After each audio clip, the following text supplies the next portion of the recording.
slate for you today. 6 games, but we'll do our best to make it worthwhile because that's what we always do here on the Deeper Dive. What's up, Adam? How's it going, man? Nice, I guess, kind of easy, relaxing Thursday. Yeah, I've been burning through, the $1 million thing on draft, just burning through them today. Yeah, man, I became hooked on those while you were off getting married and on your honeymoon or whatever. And I guess now you're catching up. Next, I was going to say, yeah, I got a lot of work to put in. The only thing I suck or that I hate that does suck about it is, dude, I'll go on there. I'll be waiting for it to fill. I'll walk away and I think I'm going to get like a notification when the draft starts and I don't. And like one of my drafts, my first 3 rounds were completely shot. Do you not have your notifications turned on? Because I get a notification every time. I do it on my I was on my laptop. Yeah, I get them on my laptop too, to the point where it's annoying. Like I'll be laying in bed at 2 a.m. doing like another draft, and I'll hear my laptop just like chiming every time it's my pick. They used to be on. Maybe I just turned them. Maybe I was getting frustrated like last season. Yeah, and turn them off. It's well, if you figure out how to turn them on, let me know so I can turn mine off because they annoy me. That's the problem. I was looking for notifications today and I couldn't find them anywhere. I don't know. Maybe if I turn them off on my iPhone, it turns them off on my MacBook. It shouldn't, but maybe I have no idea. Oh, nice. There definitely are notifications though, so yours are probably just turned off. Well, I just auto drafted Carlos Hyde, so let's get started. He won't be on the team by tomorrow. He won't. All right. Let's just jump right into it. We got 6 games. Obvious. Well, you know what? Before we do, the Coors game today. If you were to just like pull up the top stack tool and see what it looks like, it's insane. The top stack probability and ownership going to both of these teams, but more so the top stack chances for the Rockies and Pirates. Like, even if you wanted to, is there any real way to get away from it with any frequency? It's pretty scary if you do. I mean, the argument for it is obviously you're trying to win a top heavy tournament to take down $50K where, 5th place is probably like $1,000 or something. So you're not really that concerned with, median outcomes or how likely something is, but it's really tough. I think my strategy will probably be to just be as contrarian as I can in other spots of my lineup without like entirely fading the clear top game on the slate. All right. Just move that microphone. So, yeah, let's just go with the first game on the slate, 7:10 p.m. Stop. 7:10. I'm dying too. I'm just glad it wasn't me this time. Yeah, it usually is too. And I'm DMing you like, yo, it wasn't a problem earlier today. Jake had me crop right. All right. Miami, Cincinnati, Alex Wood, Robert Duggar. Anything that stands out to you here? And are you on board with Alex Wood against Miami? To an extent. I think that he's obviously in a good spot against Miami. Like the Marlins aren't good. They're in Miami. Wood hasn't been really good since coming back from the injured list either, though. He's been especially bad against right-handed hitters. He has a 15.5% strikeout percentage. He's giving up some power. And you and I have talked about it before. Miami isn't good, but they do have a very, very right-handed heavy lineup. Yeah. Tonight, they have one lefty in there, and Isan Diaz. You have Starlin Castro, Garrett Cooper, Jorge Alfaro, Harold Ramirez as the 2 through 5 hitters. Throw in John Birdie at the top, and that's actually 5 kind of competent major league hitters, at least to some extent. With like Alfaro strikes out a ton, but he has power. Cooper's actually a good hitter. Castro's tough to strike out. Birdie's okay. Ramirez is okay. It's not as good a spot for Wood as it was for Desclafani last night, I guess is one way to put it. So I think that Wood is fine because, I'd rather roster Wood against Miami than Lester against the Mets. And those are basically the 2 guys at that price point. But he's also getting ownership, and there's a lot of bats to pay for on this slate. So I kind of just feel like I'll probably end up coming in a little bit underweight on him and moving that exposure either to, maybe like a Chris Paddock or one of the more expensive pitchers, and then just like punting SP2 and hoping for the best. Yeah.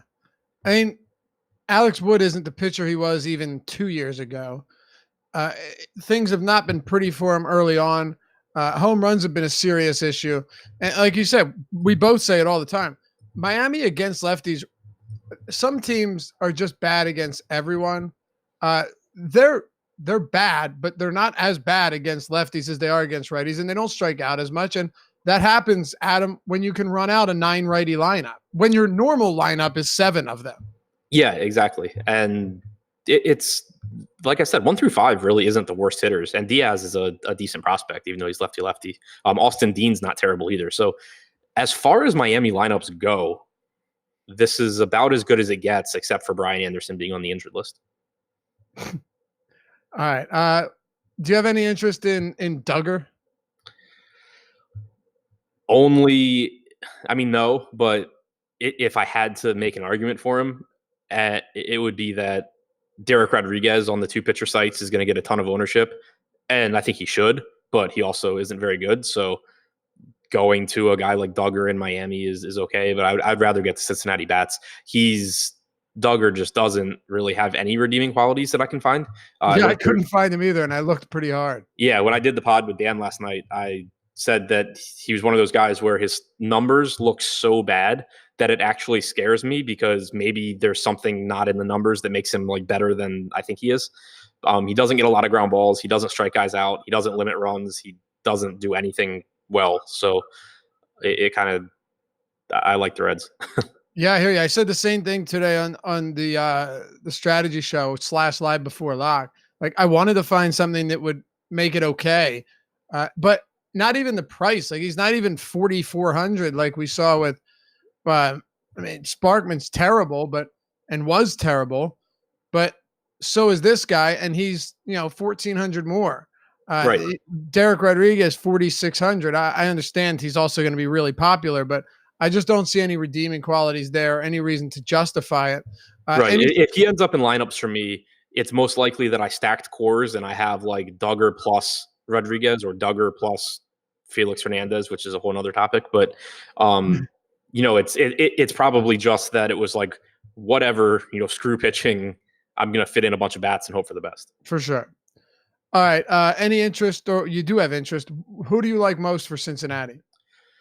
They got some pretty decent value in their lineup in addition to the power that they have. Obviously Suarez and Aquino are big time power bats, but Josh Van Meter is a pretty reasonable value option. Joey Votto is underpriced. And then you can obviously just round it out with like a Barnhart, Galvis, or Senzel. So it's not my favorite stack. It's definitely a stack that I think my exposure to them will be pretty dependent on what the field's doing. Right now, it looks like, at least on DraftKings, we have a little bit more ownership going to Cincinnati than they deserve. But on this slate, with there being the game in cores, I expect both sides of cores to just get so much ownership that any team that's not in cores probably works out as a team that you're getting at pretty low ownership. Yeah, right now, Colorado and Pittsburgh combining for like 43% ownership on DraftKings. It's a lot. And that's the stacks. Yeah, and then you have Texas right behind them. So Yep. Okay, so what do we have for the Mets and the Chicago Cubs? Jacob deGrom, Jon Lester. I'll be honest, I was actually surprised to see that deGrom was getting so much ownership, and that's on DraftKings, that's on FanDuel at 32%, and particularly on Yahoo at 69% ownership. Normally, I would totally get it, and it's not to say I don't get why people want to play a good pitcher, but it is a Coors slate, and that makes things interesting. And he's still very, very chalky today. My guess, because everyone's just going to pair him with Derek Rodriguez. Yeah, exactly. I think he's the top projected pitcher. I think he's a good play. But at his current ownership, I do find myself wanting to maybe get away from that a little bit, because for one, it's not an easy matchup. Yes, the Cubs have a 2.9 implied run total, which is absurdly low, and deGrom is a great pitcher, and the Cubs lineup actually is really bad now that I look at it. No Anthony Rizzo, so you have Hayward, Castellanos, Bryant, Baez, Caratini, and then you kind of fall off the face of the earth to Addison Russell, Tony Kemp, Jonathan Lucroy, and Jon Lester. So it's about as good a spot for as good a Cubs lineup for deGrom as you could possibly hope for.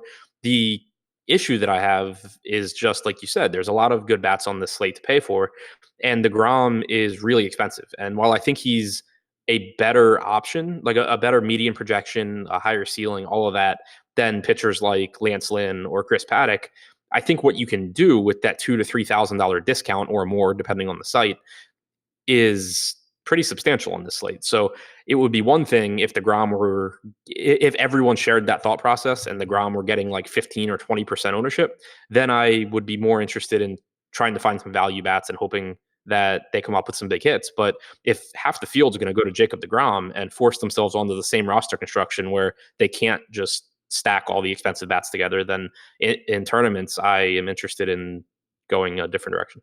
Okay. And we'll get to that different direction shortly. Jon Lester on the opposite side. I mean, I said it earlier, like Jon Lester struggled recently, but it's tough because the matchups he had were really difficult spots against teams that just demolish lefties. I don't think anything's wrong with him. I just don't think he's that good. What are your thoughts on Lester today against the Mets? I think it's a pretty tough matchup. The Mets don't have a lot of strikeouts in their lineup. They do have a lot of right-handed hitters. The only lefties in here are Jeff McNeil, Michael Conforto, and DeGrom. McNeil and Conforto both can hold their own against left-handed pitching anyway. Rosario is a relatively low-K guy. So is Davis. Alonso strikes out, but he has monster power, obviously. Ramos is a low strikeout guy. So it's not really a good matchup. If in our ownership projection closer to lock, Alex Wood's ownership were to jump and Lester's were to drop, then I would start to find Lester a little bit more interesting. But I think as it is right now, where we have Wood at 19% on DraftKings, we have Lester at 12%. I think that facing Miami is just a better spot than facing the Mets, and they're close enough in ownership where I would end up preferring Wood. Okay. Yeah, I'm with you. I don't see a whole lot of interest there. Now, hitters, I was surprised to see the total so low for Chicago. Not because DeGrom isn't amazing, but because 3 runs is very, very few for a good baseball team like the Cubs. Let's see what they're at now. They're down to 2.9, Adam. Yeah, if you listened to me when I talked, you would have known that. I don't. I know. Sorry, I was trying to deal with something over here. Oh, man. All right. Well, that's pretty interesting. Do you have interest in bats, though? The Cubs here, it's so tough against DeGrom, even if you're trying to get cute. Mets hitters like Alonso, anybody that particularly stands out to you here? They do have what? 1, 2, 3, 4. They have 6 righties in the lineup. Yeah, there's nothing that stands out. The only thing that I can say about the Cubs is they're a pretty decent offense. It's a 6-game slate, etc. But again, you're not even getting Schwarber and Rizzo. You're getting Kemp and Russell and Caratini. It's a spot where I fully expect it to be like if the Cubs win the slate, and I won't be there. Okay. Yeah, it makes sense. Texas, Seattle. You had mentioned Felix Hernandez is a whole other story. See, I listen. Let's get to that story now. This guy, $4,900 on draft. He's just really bad now.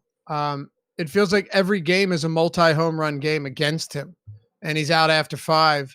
Lance Lynn on the other side. We'll get to Hernandez. We'll get to the Ranger bats who have some very high projected ownership and a high implied total. Let's talk about Lynn first, though. He is right now on FanDuel actually getting a decent, actually projected as, I think, the second highest projected scoring pitcher on the day. Not that says a whole lot, but Lance Lynn against a bad Seattle team in a very difficult ballpark for pitchers. Hey, I'm breaking in for a second. I have some breaking news that I think is going to be important. Go ahead. Gray is starting game 2 of the doubleheader tomorrow. Oh, so I can cash my bet now? Potentially. I don't know what the salary is, but he is starting game 2. I figured all right, well, that's good for me. So what was the bet? I made a bet with a friend before the season that Sonny Gray would be at least 10K on DraftKings this year, but it had to be at least an 8-game slate. And he was 11.2 on a 7-game slate last time out. And earlier this year, he was like 10.5 on a 6-game slate. So I really just needed him to pitch game 2 of the doubleheader tomorrow. Who are they facing? Or Saturday. Miami? Not Miami again. I don't know. Josh, who are they facing? Cardinals, I think? Cardinals.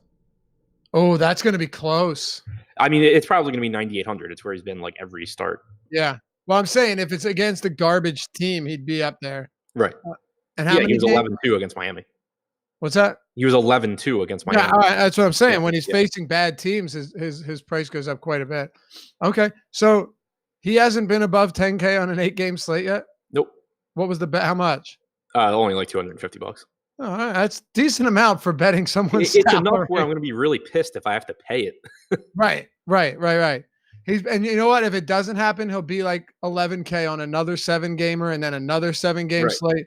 Yeah. Like in the spirit of the bet, I've clearly won. It's just a matter of who actually has to pay the money. Right. Spirit doesn't mean shit when it comes to money. Yeah. Right. I hear you. All right. When did Josh break in? I don't know. I don't even know now. Lance Lynn? Mariners, I think. Lance Lynn? Yeah, Lance Lynn. All right. It's all you. Yeah, so Lynn is interesting ownership-wise.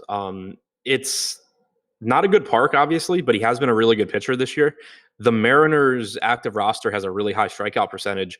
But the thing that scares me for Lynn is that while he's been good at limiting production against everyone this season, his splits as far as strikeouts go are pretty substantial. He has a 35% strikeout percentage against right-handed hitters this year, but he's only struck out 20.5% of lefties. And Seattle has 7 left-handed hitters in their lineup here. And then again, it's a positive park shift for them going into Texas. It's 95 degrees.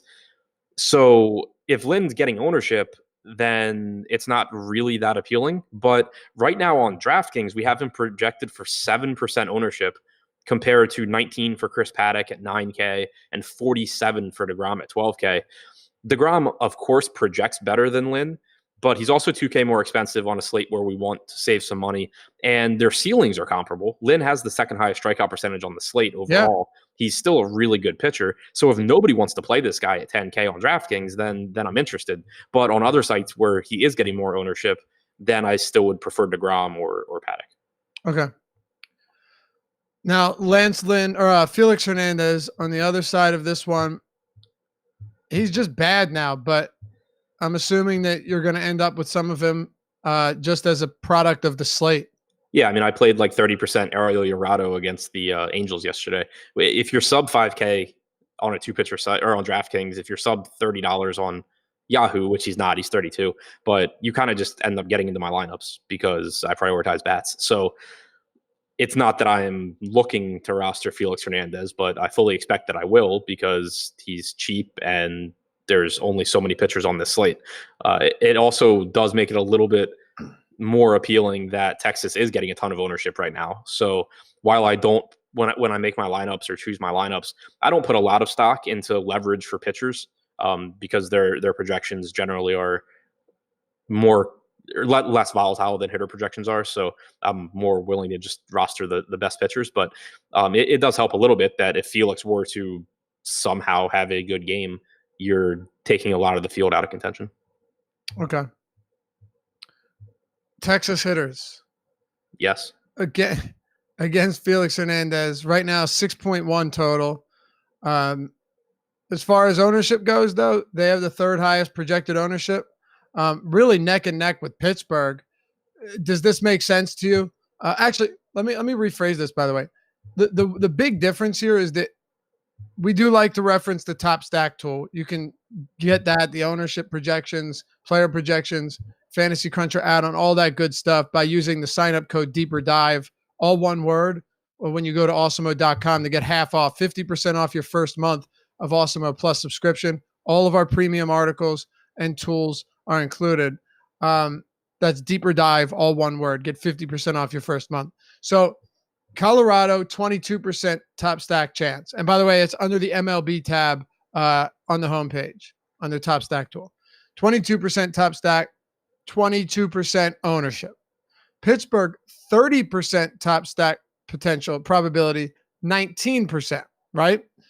Texas, 11% top stack probability and 18% ownership. Now, look, it's not the end all and be all. I get that. But there is a pretty big difference if you're just using this tool between, which one of these teams or two of them stands out more than the other, especially given that their ownership is very, very similar between the three. Right. And I think that the reason for that is that Texas has some really appealing salaries. And so you can get to a team with a 6+ implied run total and still get some good pitching in, which is great. And obviously it's going to give you some really highly projected lineups, and there's a good chance that those lineups do well, but it's also putting you in a situation where you're going to have similar rosters to a lot of people. And I don't think that Texas is near as good a spot as either side of Coors. It's obviously a favorable hitter's park, but it's not Coors. And you have two bad pitchers going in Coors today also. And then if you just go through the lineup, like if you compare Texas to Pittsburgh or the Rockies, the Pirates and the Rockies, neither one have the best lineup, but the Rangers have Nick Solak hitting cleanup. He maybe is an average hitter possibly in the future. Odor's not good. Forsythe is terrible. Heineman's not good. Kiner Falefa is not good. And Jeff Mathis is probably worse than me at hitting. So he probably actually is. I mean, I say it tongue in cheek, obviously, but I don't think it's the least ridiculous major league hitter for me to compare myself to in baseball. Here's how I see it. If you went up against if you had 100 plate appearances against a major league pitcher and so did he, you'd probably have one hit and he might have two. I would be closer to Jeff Mathis than Jeff Mathis would be to Mike Trout. Oh my God. Yeah. So, yeah. I mean, actually, hold on. I don't want to get ahead of ourselves here. First of all, no one's close to Mike Trout, but I understand what you're saying. Let me ask this. Are you closer to Jeff Mathis than Jeff Mathis is to Chris Davis with a K? No. Okay. What about, are you closer to Jeff Mathis than Jeff Mathis is to Eugenio Suarez? No. Mike Trout was the only possible. You intentionally drew the difference between the most talented hitter in the world. Yeah. Okay. I get it. All right. I wasn't sure how far. I was trying to get you to go further with it where you wouldn't take the bait. No. Yeah. Nevertheless, continue on. What you were saying is some of these guys really suck. Yeah, they really suck. And they're good point per dollar plays. They're in a good spot, etc. But if everyone's going to go there, it takes a lot of the edge away from the ultimate goal, which is trying to win a tournament, not just get a high scoring lineup. So I think as things look right now, while it's not going to feel good, and while I think Texas could have a good game, I think that if you were to play the slate 1,000 times, you probably win the slate more often by being underweight on Texas and overweight on Coors than vice versa. Okay. Yeah, I get it. God, I'm almost tempted to bet the under on this team. I mean, like you have Chu and Santana, Calhoun. You already went over this lineup. I mean, your 4 through 9 is pretty dreadful for a team that has a 6+ total, you know? Yep. Yeah, I mean, it really just comes down to, and it's why I have tepid interest in Hernandez, at the price point. It's Hernandez ain't good, but neither is this lineup. It's right. I think not like it's going to be surprising if Texas lights him up, and it's not going to be if Hernandez has a good game, you're just going to look at it and go, oh yeah, well, he was facing Texas. No, I think you're right. And this isn't to say, of course, that either of us have any confidence in Felix Hernandez. I just don't have a lot of confidence in the Ranger hitters either. So here are the Rangers hitters numbers against right-handed pitching since last season. Solak has 21 plate appearances, so I'm not mentioning him, but he's like an average guy. Shin-Soo Choo, 136 WRC plus, 211 ISO, great. Danny Santana, 118 WRC plus, 260 ISO. Calhoun, 94 WRC plus. Logan Forsythe, 84 WRC plus, less than 100 ISO. Rougned Odor, 75 WRC plus, but he does have power, 197 ISO. Andrus not even in the lineup. Is that right? Yeah, Andrus is not in the lineup. Okay, so Andrus not in the lineup. Kiner Falefa, 65 WRC plus, sub 100 ISO. Jeff Mathis, 19 WRC plus, sub 100 ISO. Does he really have 19? Yes. And I don't. Scott Heineman just came up this year too. So the point there being, I think there's 3 or 4 guys in this lineup with an ISO below 100, and every hitter except for Chu or Santana has been below average. He has a 19 WRC plus? Yes, he does. Since the start of last year? Yep. Jesus. His ISO is 0.061. He has struck out 33% of the time. This is 300 plate appearances. What do you think your WRC plus would be if you were hitting 9th for the Rangers since last season? Find Chris Davis with a C and then subtract like 20. Okay. So negative 20? I think Chris Davis with a C is below 0. There's no way. And actually, no, it's against left-handed pitching. He's like negative 47. Is he really? Yeah. Yeah. I only noticed it because I've started making a point when I write up left-handed pitchers against the Orioles of pointing out like their active roster compared to their lineup without Chris Davis. How many guys have you seen that have a negative WRC plus with a legitimate sample? Chris Davis. Exactly. No, he's 58 overall, or he's 58 against right-handed pitching since last year. Yeah, this year he's negative 16 against lefties. Holy hell, you're right. That's crazy. Jeff Mathis has a lower WRC plus this since last season than Richie Martin does. That's so crazy. He has a 40% 45% K rate, 5% walks. Is that Davis? Yeah. Yeah. So anyway, how many home runs is Jeff Mathis about to hit? Oh yeah, first career double dong night for sure. Yeah, he's tuned in and listening to this right now. We got him hyped. But look, regardless of what he does today, I take nothing back that I said. Nothing. No. Colorado and Pittsburgh. Trevor Williams, Chichi Gonzalez. I mean, here's another brutal one, right? Williams, I had a little bit of him. Trevor Williams and Trevor Richards were two guys I thought at the beginning of the year, hey, maybe they'll make some improvements. They both have one good pitch that maybe they can actually be okay. Well, Trevor Williams, you can't say that for him. He has really struggled. His strikeout rate is pretty abysmal. And then Gonzalez, I don't really need to say much about him. He's only made 7 or 8 starts this season, and he's been pretty dreadful in all of them. Some thanks to Coors Field, but that's where he is today. So no surprise that both of these teams have totals above 7-3 for the Pirates, 7-4 for the Rockies.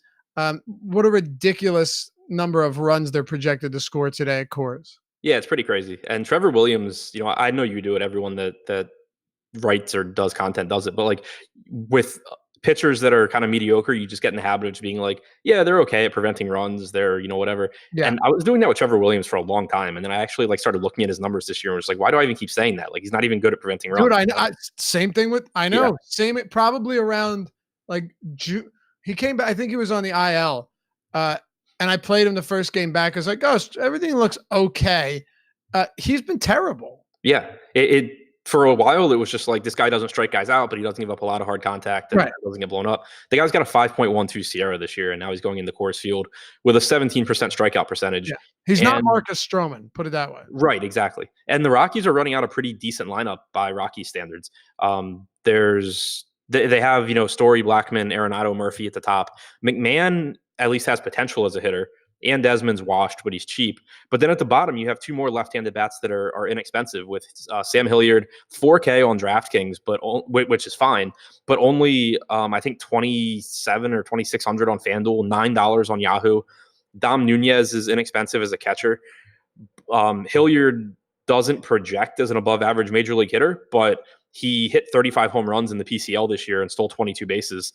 And while the PCL inflates stats, so does Coors Field, so I don't really care. And Dom Nunez is fine too. So it's actually not a bad lineup for the Rockies. So I like that. And then on the other side, Chichi Gonzalez is terrible. And the Pirates actually have an above average lineup. They have, Josh Bell, Marte, Reynolds are all above average hitters. Kevin Newman's not bad. Moran's okay. It's pretty decent lineups and hitters in this game. I agree. There was a running joke back, Fantasy Insiders with a bunch of the guys years ago about Pirates at Coors. I remember that. You remember that? Yeah. Where it was, I think maybe 4 or 5 years ago, where I think they scored 1 run throughout an entire series at Coors. Yeah. And this is when they didn't have that bad of a lineup, right? McCutchen was playing. Need not get into it, but it brings back scary memories. Davis Maddock will tell you all about it. But we don't have, let me see here. You may have already mentioned it. We don't have the Pirates lineup, right? No. We do not, no. No. Okay, so favorite hitters from the Rockies right now. And considering price. Right. So Blackman, Hilliard on FanDuel and Yahoo for sure. Yeah, his ownership on FanDuel. Is that you? No. What is Josh, that? Mute your mic, dude. Oh, my bad. This guy's drone camera, or his drone ran out of battery, so they're running into the water to catch it. My bad. Wait, I swear that was a setup. The one where he catches it right before it lands in the water? Yeah. Horseshit. Well, I mean, I don't it buy it. wouldn't have been that much of a video if it fell in the water and then they didn't get the drone back. There's So. no way you can time it that perfectly. I don't buy it. You guys look for yourself and tell me at Laffy_D on Twitter. My bad. It's only you already done it twice. I mean, you got to get one more in before we go. This definitely isn't the most ridiculous show we've done all season. It's a I'm short enjoying slate, it, man. Who dude. cares? I'm enjoying it. Yeah. When you have 6 games, we'd be out of here by now if it was just, If our producer didn't interrupt us every 5 minutes. or forget that his mic was on. Right. I didn't know the whole time. Yeah, let's be glad nothing else was on there. Sam Hilliard, 43% on FanDuel. Adam, right now, the highest projected owned player on all of FanDuel at 2,500. I just want to kind of drive the point home that you're making. $9 on Yahoo, as you pointed out, 46% ownership. And then on DraftKings, he's 4K and he's still 26%. Right. And he does have 60 grade raw power. He doesn't project to be a very good hitter overall, but he does have power. So that's really all that I care about here. Plus he has speed. So I think he's a really good play. I guess, my favorite bat would be like Blackman, but I really like the Rockies, obviously. Yeah, me too. Favorite bats from the Pirates? We don't have a lineup, but we can guess against the righty. Bell and Marte. I really like. I know he's very expensive, but I actually think Bell is not that expensive. Like on DraftKings, I love him today. I agree completely. He's underpriced at 5,400.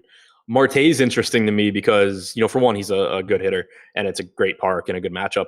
But the thing with Coors, we talk about it a lot. Yeah, it's a good park for home runs, but the thing that distinguishes it is how big the outfield is, and that's why so many balls fall in for hits. Starling Marte can fly.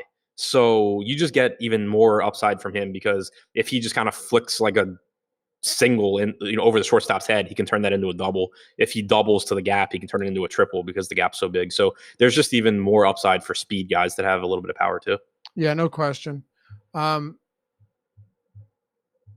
This whole game, dude, I get it. Like ownership is clearly a thing, but there's just no way to get away from this with any confidence, even just like anti-optimizer plays. There are a couple. The next game we get to the Dodgers. I think they're interesting. Texas, but you laid out wonderfully. Like, sure, they have a high total, but it's not a good lineup. Right. And it just feels like the chances of them being better than this Coors game on either side today is slim to none. But I guess we'll see. Anything else on this game? I think just to kind of further drive home, they're getting ownership, but and if you find a spot that you like at low ownership, then by all means. But when you just look at the rest of the slate, we've obviously already talked about Texas having a AAA lineup. There's out of 6 games, there's a game in Miami, there's a game in San Francisco, there's a game in Arizona. These are 3 top 10 pitcher sparks. Not to say that there can't be runs scored, but it's pretty unlikely that they outscore a game in Coors between Chichi Gonzalez and Trevor Williams. So right now, I'm just more inclined to be getting a lot of this game and then differentiating with, getting to lower owned guys in these lineups or getting to, lower owned mini stacks than I am just saying like, oh, people are going to play Coors, so I'll fade it. Do you think differentiating a pitcher makes sense today, even in one spot on 2 pitcher sites? Yes, because I don't think that there's a single slam dunk pitcher with no question marks. I agree. Like DeGrom totally would be agree. the closest, but his salary by itself is a question mark. And it's not like he has the easiest matchup in the world. So I do think that taking risk at pitcher today and just hoping for the best on low-owned guys makes sense. Yeah, I normally wouldn't have. I'm honestly considering Lance Lynn at that $2,000 discount because not only is it it's a tough park, but it's a really good matchup, especially with all the injuries they have. Not only does it help in terms of getting salary relief, but that $2,000 should be able to vary your lineup from all of those DeGrom, Rodriguez, Coors stacks that we're going to see. Yep. All right. Let's talk about the Dodgers and the Arizona Cardinals. Hyun-Jin Ryu and Meryl Kelley. Are you applying the same logic to Ryu or are you looking more towards a guy like Lynn or more towards Paddock? More towards Lynn and Paddock. If so, to me, the logic would apply for Ryu. For one, he's more affordable on FanDuel and on Yahoo, so makes a little bit more sense there. But also, Chris Paddock is super cheap on those sites, so it's all relative. But with our ownership projections right now, where we have Ryu and Lance Lynn similar in ownership, I just think that it's a better. I think Lynn has the higher ceiling. He's a better strikeout pitcher. He's facing a team that strikes out, whereas Ryu has about a 22.5% strikeout percentage, and he's facing a Diamondbacks team that their active roster has the third lowest strikeout percentage against left-handed pitching. Their actual lineup has a lot of right-handed hitters that don't really strike out that often. So, and Ryu doesn't go deep in the games. So I think that if ownership's similar, I would just rather get to Lance Lynn. I'm with you. Ryu, better real-life pitcher. Lynn, better fantasy pitcher. And if you were concerned about the park, he hasn't been he hasn't had that wild of splits, and he's striking out more than a batter per inning at home this year. So it's a risky spot because of the park, because of the heat, but it could be worse. What are your thoughts on Meryl Kelley, and talk about these Dodger hitters? I think Meryl Kelley's really bad. I think it's a tough spot. It's not the best lineup the Dodgers could run out there because Max Muncy's injured, so he's not in the lineup. But it's still a good lineup. I mean, there's guys that are really good hitters in this lineup, and Meryl Kelley, just not a good strikeout pitcher. He's cheap, but he's not free. Dodgers don't have strikeouts in this lineup. So I am interested in the Dodgers if they're not going to get a lot of ownership. Right now, we have them on DraftKings. We have their top stack percentage a little bit higher than their aggregate ownership. Not by a huge amount, but compared to Texas, it's pretty appealing. On FanDuel, we have that changed since we last looked. Now it's 7% aggregate ownership, 9.5% top stack chance on DraftKings for the Dodgers. Oh, okay, so it went up. Yeah, so it's looking even better now, whereas Texas is looking even worse. On DraftKings now we have Texas in aggregate as the highest owned team. Oh, you're right. Look at that. Yeah. Wow. And I just did update. Yeah, ownership just updated. So DeGrom on DraftKings 46. Sorry, Rodriguez 46. DeGrom 37. Listen to this. Duggar 26. Whew. I mean, I get it, but yeah, Paddock at 16 feels low. Yeah, it does. Lynn at 10. Ryu at 6. All right. Yeah, I think if there was one just anti-optimizer stack, as our friend Alex Baker would say, the Dodgers would be mine today. Yep. Okay. Do you want to have anything else from this game on either side? No. All right. Let's close it out. Chris Paddock, Derek Rodriguez, the San Francisco Giants hosting the San Diego Padres. So we've got 4.2 run implied total for the Padres, 3.9 for the Giants. So both of these are very low. Actually, some of the lowest on the slate. Let's start with Paddock, and then we'll talk about the very popular Derek Rodriguez. Yeah, so for Paddock, the concerns are that he is pretty clearly being limited by the Padres. He's not going to throw 100 pitches. Yeah. There's a good chance he doesn't even reach 90. He also hasn't been very effective lately. So there was an article that the Padres are concerned that maybe he's a little bit fatigued. He's thrown 117 innings this year, which is about 50 more than he threw last year. So they're considering shutting him down overall. All of that stuff is just the risks of him that come with rostering him, because he's just not likely to go very deep into the game. But he is discounted. He's only $7K on FanDuel. He's $38 on Yahoo, and he's $9K on DraftKings. So for a pitcher of his talent level, that's a pretty appealing salary. He's in a great park. It's 61 degrees in San Francisco. You don't have a ton of strikeouts in the Giants lineup, but I think the salary makes up for it. And while we're talking about the park, there was a comment in YouTube chat about pitchers parks not existing anymore. They do still exist because it's all relative to each other. Just because runs go up in Miami doesn't mean it's not a pitcher's park, because it's still giving up less runs than anywhere else, than other parks. What a wild statement. Yeah. I understand that. I've seen it a lot lately. That's the only reason I commented on it. No, but it's totally relative, because if run production's going up across the board, it's still going to be lower in certain parks, which affects fantasy scores. Right. Yeah. Yeah. No, I've just seen it a lot on Twitter lately too. People still talk about pitchers parks. And it's well, yeah, because if just because it gives up 5 runs now instead of 3 doesn't matter if every other park's giving up 10. Right. Yeah, I said this to Manny Laura on the Sirius Awesome Radio a month or so ago.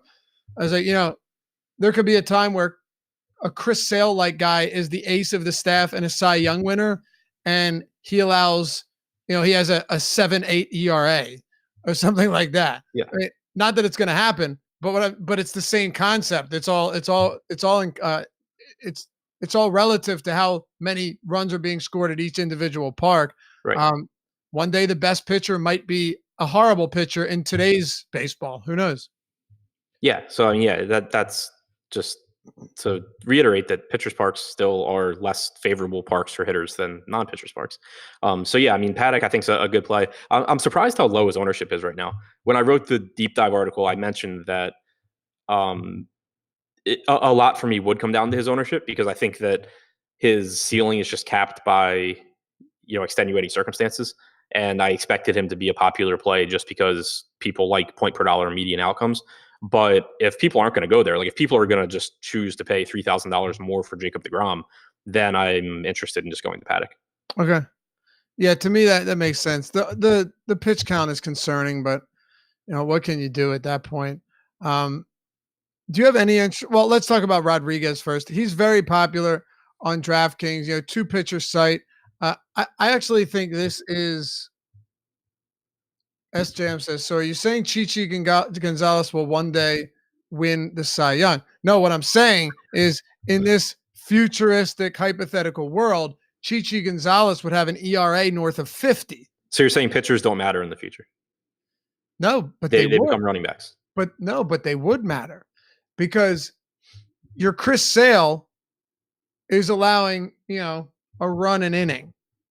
Chichi Gonzalez doesn't get out of the first. Sure, yeah. You know what I'm saying? Yeah. Okay. Derek Gonzalez, 46% on DraftKings.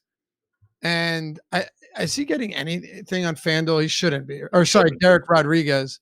You said no?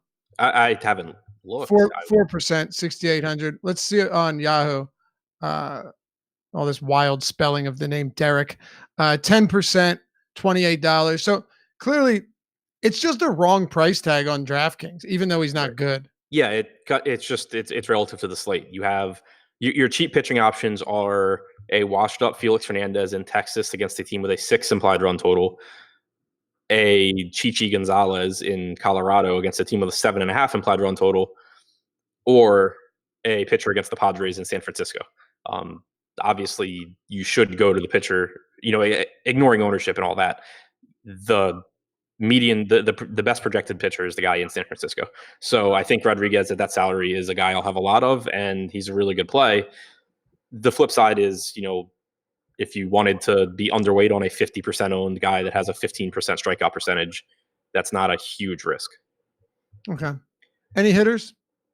On a side note, did you know he's Ivan Rodriguez's son? Really? Yeah. I did not know that. I feel like he's so. I was talking about it in Slack earlier. I feel like he's so bad that it's just like people don't even realize it. Like all we hear is like Guerrero's son and Bichette's son and Biggio's son. But yeah, that's Ivan Rodriguez's son. Maybe he threatened everyone like, "Don't you dare tell anyone that's right. my kid." Yeah, I don't know. I didn't know that. That's why. So, did you have any interest in bats? Only I think that the leverage is kind of interesting, but right now we still have San Diego with a higher aggregate ownership projection than top stack percentage. The park still is really tough, obviously. But I do think that there's some nice pricing on the Padres. Hunter Renfroe at 4K. It's a guy with a ton of power and a really high strikeout percentage. But we talk a lot about whenever you get a high strikeout, high power guy, and he's facing a pitcher that doesn't get strikeouts, it's really, really beneficial for him. So I think it's a really good spot for Renfroe. I think Mejia is a decent catcher option. I think Manny Machado is clearly underpriced for this matchup. So I could see using like some mini stacks or one-offs from the Padres. Okay. What are your thoughts on some top stacks today? Coors. But outside of Coors, the Dodgers, because it doesn't look like they're getting a ton of ownership right now. Cincinnati looks pretty good right now. Okay. Yeah, Dodgers will be the other. Obviously, Coors is just impossible to get away from. And a cheap Rodriguez makes it easier across the board. But I'll throw the Dodgers in there too. It just look like you said. Now the Rangers are going to score 100 runs, but now that we've trashed them, but I'm just not high on that lineup. I'm really not. Yeah, it's like we talk about with, I don't know, teams like Kansas City, where like when the Royals were facing the Orioles, it's like, okay, they're in a good spot. They are really good point per dollar plays, but are you really going to be surprised if that offense doesn't score 10 runs? Right, especially when their ownership is the highest on the slate. Right. Yeah.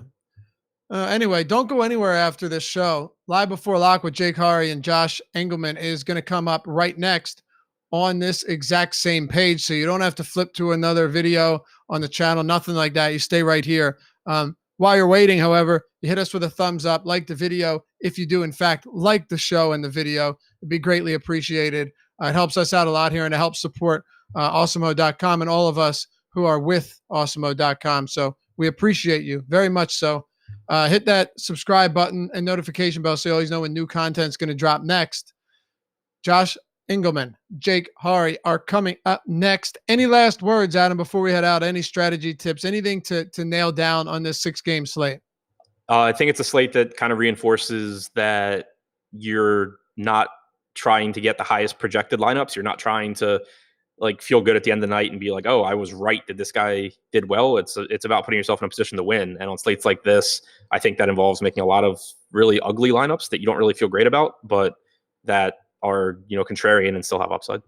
All right. Oh, hey, by the way, Yahoo Daily Fantasy Sports Monster NFL contest coming up for this season. If you haven't gotten in yet for NBA or baseball, sign up using the link at awesemo.com. It's on the homepage. Just click on the Spotlight Hitters article. All right. The link is right at the top of the Spotlight Hitters article, totally free. Get up to $30 in Yahoo Sports rewards points to get your NFL season started right. Or you could just start today because there's some baseball contests, of course. But the $1 million guaranteed $1 million baller is $25 entry, 10 entry max, no mass multi-entry on any of their contests, and 0% rake on that. So every dollar that goes into it comes back out to the players. There's $100K for $10 entry, the $25K for $1, $4K to first, and a monster free roll that they're running each week. So sign up through us to get your $30 in Yahoo Sports rewards points. Simply go to the Spotlight Hitters article on the homepage, totally free, and click that link. And we hope to see you over there. Yahoo Daily Fantasy Sports, sponsor of the Deeper Dive. Adam Scherer, myself, Dave Lockman will be back with you tomorrow, same time. Actually, you think we need 4:45 for a 2-man show? What do you think? What is it, 15 games? I mean, it's going to be 14 or 15. It's a Friday. Yeah. Probably do 14. Or probably do probably do 4:45. We'll do 4:52.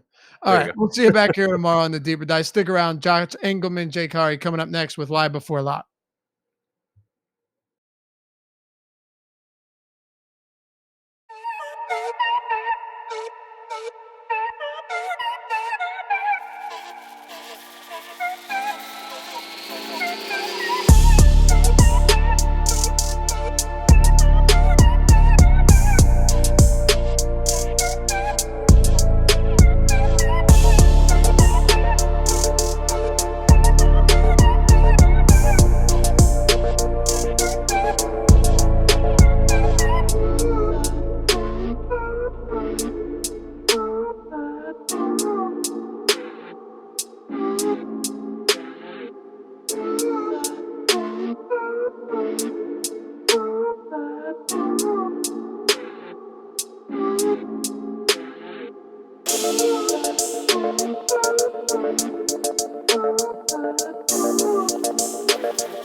And boom. Still got to change the ticker. I knew I didn't do something. What's up, everybody? Live before lock. Thursday, August 29th. That's today, right? Mm-hmm. We've got a lovely 6-game slate on our hands. Honestly, we'd probably be better off just going game by game since you and I have not talked about this today. I mean, whatever you want to do. I'm just waiting for, I think there's like a team. I think the Dodgers aren't in the projections right now. So I'm just waiting until that gets updated to see exactly where I'm at. But I got like 47% Rockies on the last dummy crunch that I ran. So yeah, it doesn't really matter if the Dodgers aren't there because I mean that's my Dodgers are my jam today outside of Coors. So see how that shakes out. Let's hit the plugs quick and then we'll dive in because we got a ton of time today. Live before lock is the promo code. 50% off your first month with us. Any monthly package you choose, including packages with Fantasy Cruncher. All you have to do is use that promo code. Live before lock. No spaces. Just one big word, and you'll get 50% off your first month of Awesemo Plus. Also, we are brought to you by FantasyDraft. If you didn't notice, Lofty was repping the brand on the deeper dive, which wasn't the correct brand, but we'll take what we can get. We had it on anyway. If you want to go to FantasyDraft.com and use the promo code Awesemo, you can get $1,000 in rake-free entries for your first 7 days. You cannot beat this deal. If you were to play $1,000 worth of contests on other sites in the span of 7 days, you would save an immense amount of money in rake just by doing that. So highly recommend you take advantage of that offer. And go check out what Fantasy Draft has to offer. Again, FantasyDraft.com. Use the promo code AWESEMO for $1,000 in rake-free entries for your first 7 days. Oh, Jake. I'm getting a lot of pitchers I don't want. Robert Duggar, Derek Rodriguez, Felix Hernandez. This is not the best slate in the world. no, it's not at all. I mean, you're certainly not going to be comfortable. I mean, when you're pitching, you're hitting, it's going to look great. And, okay, I had the wrong Dodgers in the lineup. That's why. I must have crunched before that lineup got updated. So No Muncy, is that right? Yeah, he's hurt. No Muncy. Bellinger is in. There's a couple other guys that I. Pirates Must have lineup moved just on. came in, by the way. Yeah, I was just gonna say we just got Pirates. That is normal, I think. Frazier's switched around there. I don't know if he was supposed to bat 7th, but yeah, looks good. Yeah, Felix Day. I didn't think we'd be having any more of these, but it might be Felix Day. It might be Robert Duggar Day.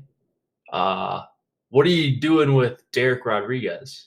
I had like 45% of him on the last crunch. So I don't know, weeping into my pillow tonight when I matched the field on chalk Derek Rodriguez.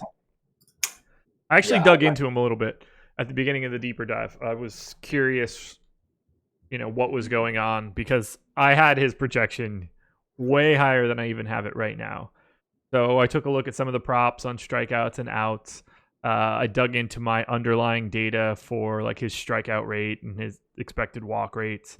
Noticed that this season in particular has been a dramatic step back from where he was last year. So I knocked back his strikeout rate, bumped up his walk rate, bumped up his home run rate a little bit. I'm happy with my innings projection. His strikeout projection is basically right on the prop. And when I clicked refresh on that, I still had him for 11.9 fantasy points and the top point per dollar play on the slate. So after all that, there's not much else I think I can do. Yeah, that's tough. I mean, like I'm gonna play some of him. These ownership updates are certainly going to be really, really important. Yeah. I'm just playing a bunch of trash at pitching tonight. Like I had like 45% Felix Hernandez too. So I don't know what year this is, but it's not a good year. Do you have any? So if you have all these cheap guys, then you're probably like me. Like, do you have any DeGrom? Yeah, I had like 25% DeGrom. How did you get to 25% DeGrom? He grades out very well. That's the best that I can say. I don't know. I think that it's just because he's on a completely different level, and two of the three guys. I mean, I had like 10% Chi too. So basically, I'm looking at 100% exposure to all of the guys 5K or below, which makes DeGrom a little bit more palatable. Okay. Interesting, man. I have DeGrom. I got one share out of 150, and it's not going to be that, but like I would like to get into double digits on DeGrom because he's DeGrom. Yeah, he's still the best pitcher on the slate. That run total is absurd for the Cubs. That's the lesson I'm learning here, because this morning I got no Clevenger in comparison to the field, and it bit me in the ass. So now I'm going to get DeGrom, and he's going to get tagged, and I would have just needed the flip-flop 2 separate days. But, I mean, what are you going to do? That's how this shakes out. And then we've just got this sea of dudes at like 15% ownership, from Lance Lynn to Bobby Duggs. Bobby Duggs. I like that. I'm playing some Bobby Duggs. Oh, there's the rankings. Projections. I don't know if the Padres lineup's going to be in there, but we just got that one as well. Oh, did we? Yep. So that's nice. Sorry. Only the Giants lineup is left, which, I'm not going to lie, I feel pretty comfortable in going ahead and crunching now. Yeah, I think I'm good on crunching as well. I don't think the Giants against Paddock in San Francisco are going to be putting up a terribly large amount of runs. But, now that I say that and speak that into the world, who knows what'll happen. Got to be careful. Baseball DFS gods will get you. People are mentioning my nemesis, Jon Lester. Yeah. In the chat. That's a guy that I'm playing a lot of. So I kind of like the Mets. I mean, I'd much rather be on the Mets. Just nobody really matters for hitting besides 2 teams for me. So, you're gonna say Pirates and Dodgers? Rockies and Pirates. Okay, gotcha. For the way that you said it, I didn't think you were naming both teams from Coors. Oh, I am naming both teams from Coors. Even when I don't give my, hitters boosts, I still get like overwhelming amounts of Coors stacks. Oh, they're impossible to avoid today. Yeah. Like just flat out impossible. Like if I just sort, I eliminated half my lineups. If I just sort by projection and nothing else, my top duo is Robert Duggar and Felix Hernandez. There you go. Get that paper with that combo, man. Yeah, and it's just a Coors stack. So that's going to be all my lineups tonight. Like, not even kidding. It's going to be basically all of my lineups. I can't even get to DeGrom when I'm trying to. I'm so unhappy with this. I wish Ryu was $1,000 cheaper, so he was viable. I wish Lance Lynn was like 9,500, so it made it really weird to get to DeGrom. I don't know. I wish Derek Rodriguez was like 5,500, so I didn't feel like such a fish playing him still. It's really just gross across the board, honestly. Well, you can play all these Coors lineups and just play someone else besides D-Rod, and play Meet the Duggars and Felix, or just any other combo that doesn't include Derek Rodriguez. By the way, did you hear what Adam had to say during the show? About? I assume he was talking about Derek Rodriguez and not a different Rodriguez. Oh, Ivan Rodriguez. Yeah, I didn't know he was Pudge's kid. It jogs a memory of like knowing that, but I never think of him as that. Sorry, my camera's all weird. Like when he said that, I was like, oh yeah, that's right. I never think of like he was talking about Vlad Guerrero and Biggio. Right. Like those are two guys that I had no idea. I mean, I guess it's because he stinks. Yep. And he's a pitcher too. It's weird. Like, yeah. Usually like they play the same position, or you're an outfielder and the guy's a third baseman. Stuff like that. Do you want to take a full lap through all 6 games? Like, not digging in like the normal strategy show, but just high-level thoughts on each team? Oh, yeah. High level. Here we go. All right. Mets and Cubs. Cubs, minuscule implied total due to the fact that they get Jake DeGrom. Lester on the hill for the Cubs. DeGrom's getting massive ownership across the industry. 67% on Yahoo, which that's new. 27 on FanDuel, 37 on DK.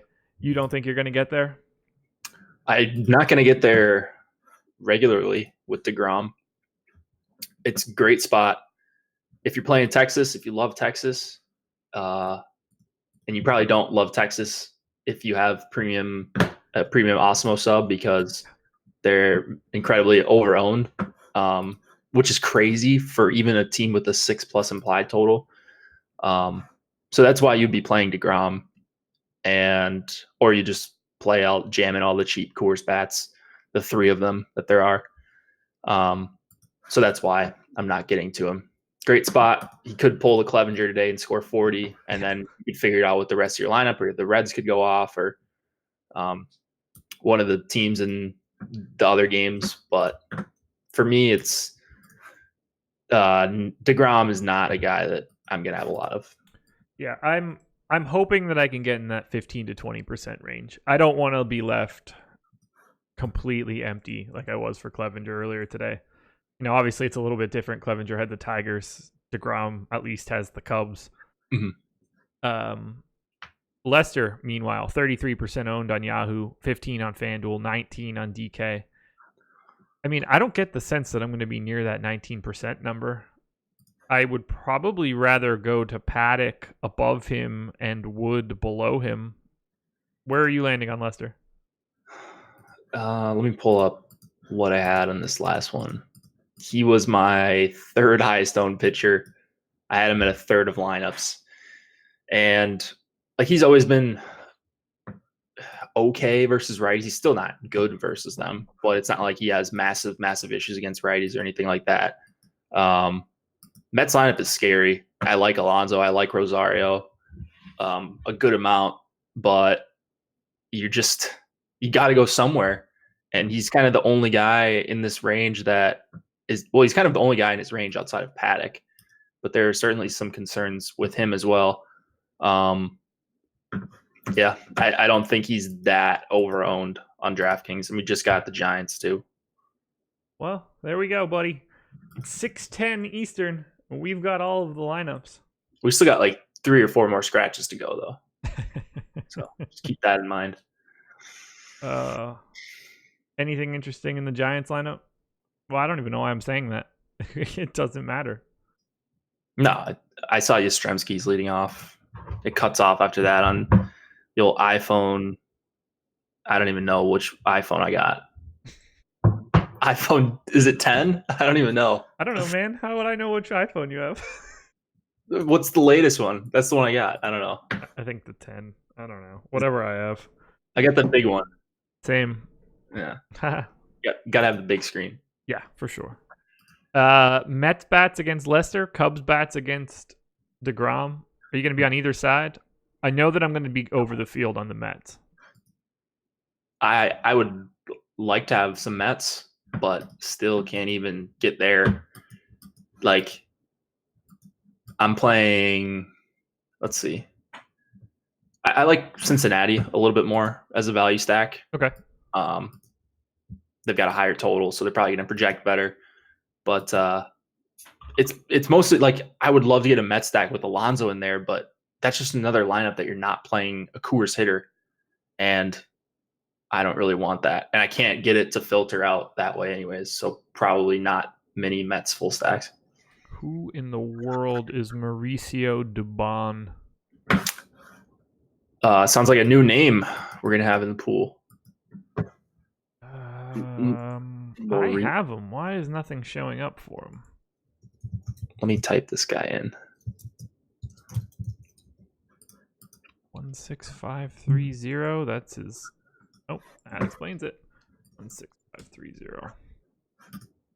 So I probably sound like Rain Man shouting out numbers and shit. That's his FanGraphs ID. I've been trying to set up. I knew exactly what you were talking about.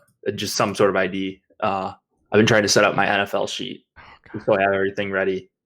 And the Todd Gurley, the second, Melvin Gordon, the third. I don't know. It's a pain in the ass. It makes me want to claw my eyes out. It's a going pain in in and the fixing ass. each one of those guys individually. This is the biggest pain for baseball. FanGraphs has an ID for when you're in the minors and then an ID for when you're in the majors. So their minors IDs are SA with like a number combination, and then you lose the SA and get a different number combination when you get called up. And I still had his minors call up number in there before it has been updated into his like 5-digit ID. So didn't know why I was getting like a blank line in my sheet. Ultimately, it doesn't matter because the Giants are not a great option today. What Mets bats would you want to get to if you're going to get to anybody against Lester? Alonso, I think Rosario would be number 2, and then Ramos. So kind of the obvious guys. Yeah, I'd like to get to those righties as well. Marlins and Reds. So you just touched on having some interest in Cincinnati today. It's Bobby Duggs and Alex Wood.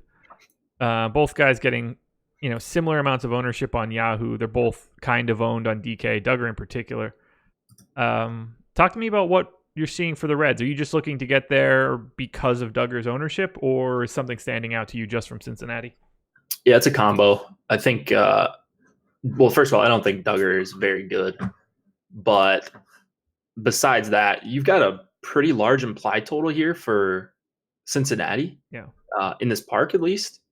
I'm seeing over 5 runs, and all their prices are pretty affordable outside of Aquino. But I'm fine paying up for $5K for Aquino in like a mini stack for the Reds if I can afford that, like Aquino Suarez or something like that, or like Aquino Van Meter Suarez, somewhere along those lines. Like I'm always fine paying up for these high upside power bats.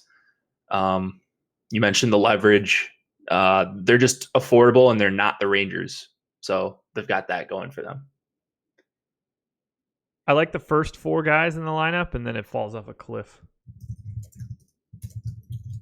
Yep. Well, I mean, Barnhart's okay. Yeah, I don't count catchers. At least not on DK. That has to just happen by default. Everybody's in play if you're a catcher. Yeah, except for Jeff Mathis. That's true. Here's the best question for you.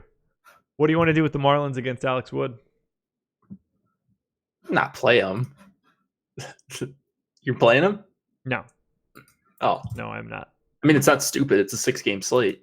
So if you got to some Marlins as a way to get in Coors, or if you wanted to get DeGrom, but the 5-man Marlins stack, I think it's kind of it's banked its 2 tournaments per year already. Like, I think that one's maxed out. So then how do you feel about Alex Wood? He's like Lester, decent option. He's got a much better chance of getting the win than Lester. He's in a good park against a bad team and a team with a bunch of righties. So it's not like it's a good strikeout matchup for Wood, but he's just under 8K and in a good park. He's going to be an SP1 in a lot of lineups. Whew. I mean, I don't say who because I don't agree with it or anything. It's a lot to swallow. And I'm right there. Like, I don't disagree with it. I will have him as an SP1 in a lot of lineups. He is my best value in the mid-tier. It makes me uncomfortable if there's so many righties in the Marlins lineup, but it's not as if it's like a sea of good ones. No. There's a couple of guys that are decent. Yeah. But not guys I want to play. A little worried about Garrett Cooper. That's pretty much it. I suppose. If that's the only guy you're worried about, though, you're doing okay. Yeah, I mean, I'm not really. I guess Austin Dean. I don't know. I'm not really worried about any of these guys. 3.7 run implied total is still the second lowest on the slate. So, I don't get the sense that I'm going to have as much Reds as the field, probably because of Duggar, and the fact that this park isn't exactly a spot where I'm looking to target offense. But I don't mind if I get to Van Meter or Votto with any sort of regularity. I will be getting to those guys. Rangers Mariners. 6 run implied total for Texas, 4.6 for the Mariners. It's Lance Lynn, Felix Hernandez, and Lance Lynn is basically 10% owned across the board. Yahoo, FanDuel, DraftKings. Sorry, Fantasy Draft, we do not have ownership for you. At least, not to my knowledge. We do not. Yeah, I thought so. I was about to feel real weird. Can you get to Lance Lynn? I like him a little bit more on FanDuel, where he's 9,300 and has a bit better of a gap between himself and DeGrom. On DK, it just feels kind of tough to get a lot. I thought I was going to get to a lot of Lynn, but like I liked him this morning, or I guess this early afternoon with Laffy, and he was going to be a nice discount off of DeGrom. But if I'm not getting to Lynn, that's why I'm not getting to DeGrom. He's fine if you can't get up to DeGrom and you've got 10K left over for your pitcher spot. He's the guy I would take. Like, I like him over Ryu. Yeah, if you can afford him over Paddock, I think that would be a smart move if you can deal with the 1K. There are some strikeouts in this lineup, and Lynn's done a good job of limiting power as well, pitching his games in Texas. So I like Lynn. I don't like his price as much as I thought I would, even relative to DeGrom here. Well, I'm a moron. I just copied and pasted my FanDuel projections into DraftKings, so that's a great start so far. I'm glad we have 50 minutes to go. Yeah, we're doing okay on time. I wouldn't mind. Like, today feels like a day where forcing Lance Lynn to be like 40% feels like a fun way to be different. Where you're not betting on a pitcher that is generally trash. I don't know. I'm trying to think about how that would work out. Like, if Jake DeGrom is 37% owned and Lance Lynn is 10 today, do you feel better having 37% Lance Lynn in the mini max? Nah. Than DeGrom? Nah, not really. Like, if you had to have one or the other. Oh, I would just give me DeGrom. Okay. Yeah. But I just know I wouldn't get there because it's 2K on a slate where 2K gets you from, I don't even know. Let's look at an example here. That's what I'm saying. That's over a stack. Let's say we have a 4-man. That's an extra $500 for all 4 hitters. Right. Oh, I see what you're saying. Does that $2,000 savings to just get 37% Lynn, is that enough to offset to open up enough bats for you? Is sort of where I'm going with this. Well, no, it would be nice for the bats, but I think you're still not opening up enough low-owned, high-priced bats You see what I'm saying? Yeah. So Oh yeah, I don't disagree. I'm not going to be there either for the reasons that we're talking about. Just throwing that out there as the old hypothetical. no, I mean you need hypotheticals on this slate. Yes, you do. More than a little bit. We need to talk about King Felix, who I don't know. I guess he's still, you're the king till you're dead. 0% ownership on Yahoo, 0 on FanDuel, 14 on DraftKings. When I ran my dummy earlier, I got to like 40 and change. This is the guy that I'm taking the biggest stand on, and I'm jamming in Felix Hernandez against a 6-run implied total Rangers team, and the fact that he's Felix Hernandez. I don't know what to do, man. There's nowhere else to pay down. I mean, there's one other place, but everyone's there, and I already have that one. And so do I. So I think you just play Felix and close your eyes, and you get a little bit of reverse correlation with the field. If he has an okay game, if he can quiet down Texas for a few innings here, he is stretched out, so he's got that going for him. It's not, it's not like if he gets in trouble in the first inning and throws 24 pitches, he can't go 5 innings. Like he can go 5 innings. That's what you want from him. And there are obviously strikeouts in Texas. Terrible park for pitching. Terrible weather. He's not good, but he is under 5K. And he's necessary tonight. Very necessary. If you look at my lineup, it's going to be my first or second highest owned pitcher. You happy about that? No. You see, I'm like trying not to laugh talking about Felix being my highest owned pitcher, but that's where we're at tonight. And you're going to be under the field on the Rangers? Yes. Same. Most Rangers. I should say most Rangers. They're cheap.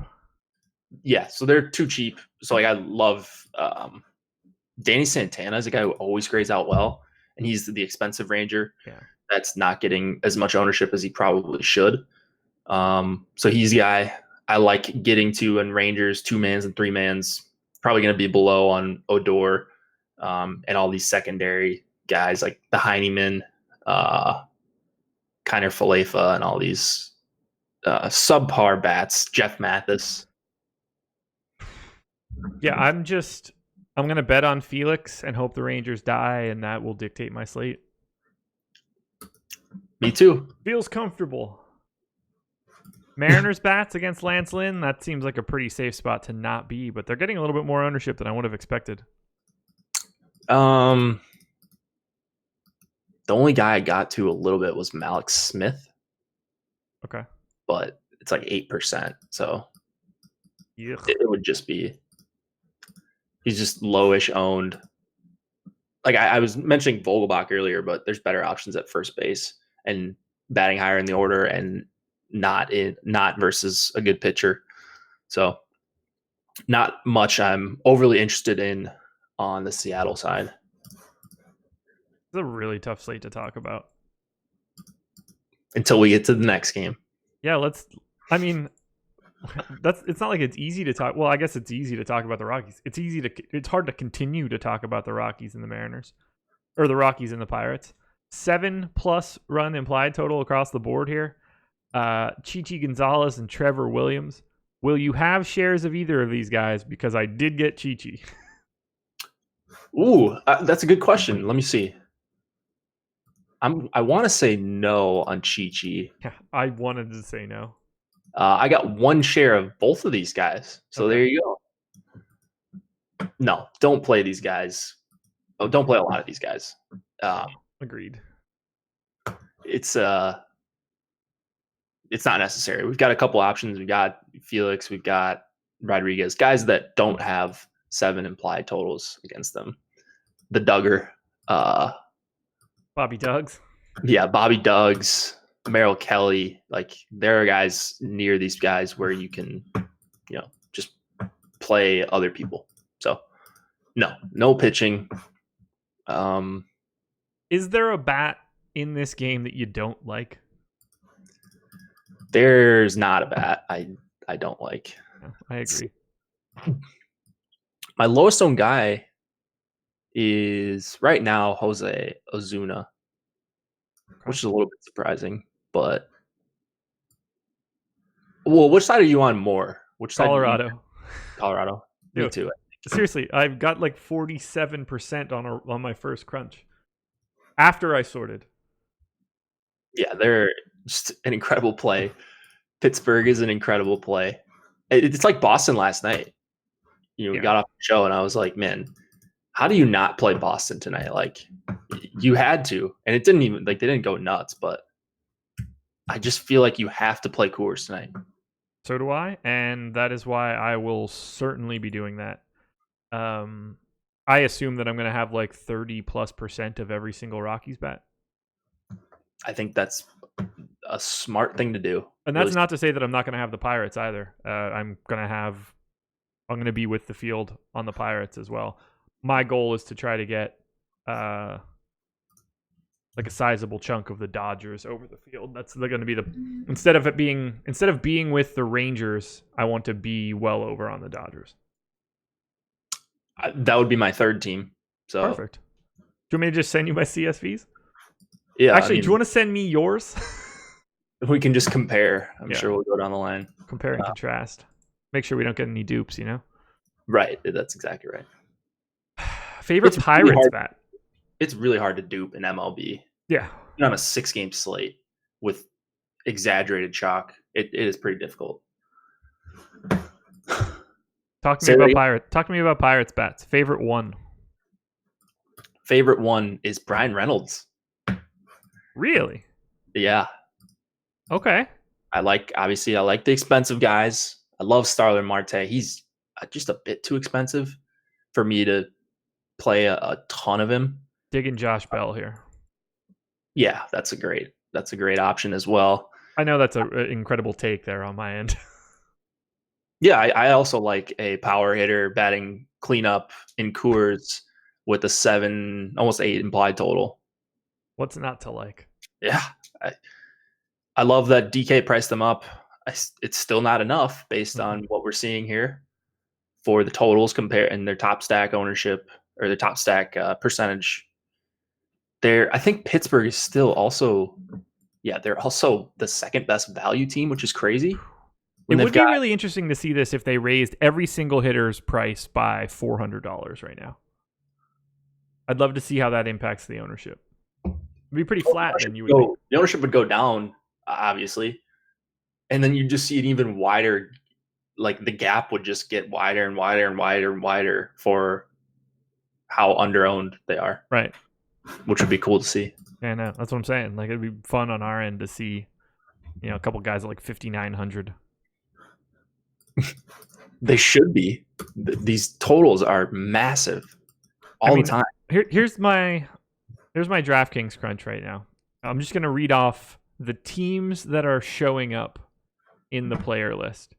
Mets, obviously we know what that is. Rockies, Giants, obviously we know what that is. Reds. So 3 pitchers, a Rocky, then Pirates, Rockies, Rockies, Rockies, Pirates, Pirates, Rockies, Marlins, which is Bobby Doug's, and then Pirates again. It's just they're soaking up all of the exposure. On FanDuel, I was able to get Rougned Odor a little bit higher. I assume he's stupidly priced. Yeah, 2,700. So I'm getting him and Solak, but it's still, even on FanDuel, a sea of Rockies logos and a sea of Pirates logos. Yep. Here's the trivia question for you. If you had to fade one of them, who would it be? Which side would it be? Yes. Which side would you fade in this game? So I said I have more Colorado, but if I was fading one side, like if I'm making one lineup and I could only have hitters from one side, it would be Pittsburgh. Okay. So I guess I would fade Colorado if I had to choose between the two. Colorado's just a little bit more obvious, a little easier to stomach for a lot of people. Their ownership's a bit higher, and just taking a quick look at the stack tool, it's close between the two. But I just think there's a little bit different. It's harder to get creative with Pittsburgh, I suppose. And that challenge is almost always worth it when everybody projects so close to each other in baseball. Makes sense to me, man. So Pittsburgh's more of an anti-optimizer play, even though neither of them are really anti-optimizer plays.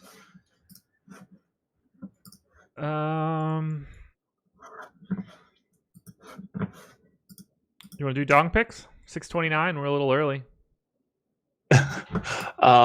Yeah, let's do it. I'm reading the chat here. Steven Farrington. I miss Bobby Boom. Dude, he'll be back for NHL, I'm sure. He'll be back for NFL, I'm sure. Yeah, that's true. Just spamming When he away. came in, lighting the place on fire in NFL season. Guys, wild. Fun time. So, did Freeman hit one last night? He did not. I think he hit a double. But Otherwise, I don't think anybody got one. I think he might have barreled one. Let me find out. I thought that I saw Randone say something about it earlier today, but I could just be wrong. I could have misread it. He said Freeman with an exclamation point, and then I checked, I think, and he hit like a double, and then I can't remember. I can't even find the Braves. There it is. Joyce. If you would have had Matt Joyce, you would have had one. Freeman hit one. That's what chat's saying. I'm pulling up the box score now. He did? Freeman donged. Oh, wow.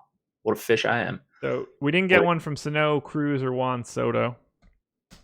Cruz got intentionally walked. So it was like no outs or 1 out, second and third, in like the third inning. And I mean, Detweiler just had no chance. So they walk him. Okay, whatever. Next at bat, he comes up first and second. There's like 1 out. Walk him again. So he doesn't even get to bat against Detweiler the second, third time around. Freeman donged in the 9th. Did he really? Okay, so I was thinking of early. Leading off the 9th, he donged. Nice. All right, so here are the current standings. It's getting tight. 29 apiece between Jake and Emac. Jake with a sizable lead in pick rate. I am in third in dongs at 25. I'm in second in pick rate, slightly ahead of Emac. Spags at 22 dongs in fourth, 21.5% pick rate. Randone up to 9 dongs and a 20% pick rate. Randone gets another one today, and he's going with Starlin Castro. Starlin Castro dongs. I think that Randone will pass Spags unless Chris makes a pick today. So let's see. Let me just put it in here to see what happens if he gets a dong. This is going to be tough, man. So if Starlin Castro does indeed dong, he will pass Spags in pick rate. Just put that out there. Yeah. So, Jake, floor is yours. Who do you want? I know this is difficult since we've only looked at cores today. And those are not guys that we are going to be taking. Yeah, I was just thinking like, I'll just take a pirate, but you can't take Coors. Let me take a guy that I like, but I'm not playing. So, win-win here.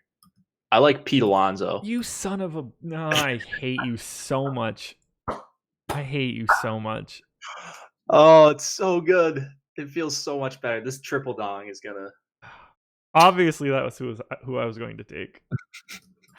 Why do you let me go first? Because you've earned the right. This happens every time. I shouldn't be allowed to take someone ahead. If I want to pick first, I should beat you.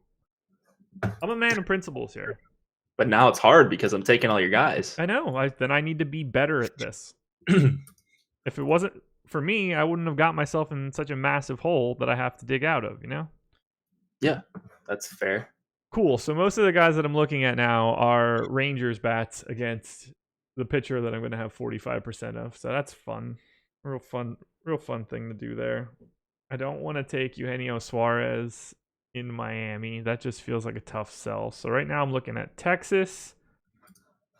I guess I could take a look at Dodgers, which I guess is probably going to have to be the spot that I'm going.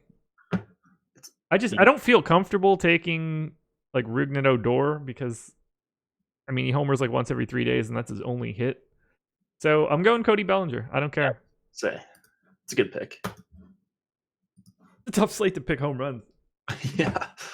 My top, 16 hitters are all Coors bats, and then it's like no one else after that that's any good. Unbelievable. So yeah, Cody Bellinger, come on down. Did you see Randone's pick? Yeah, Starlin Castro. Yeah.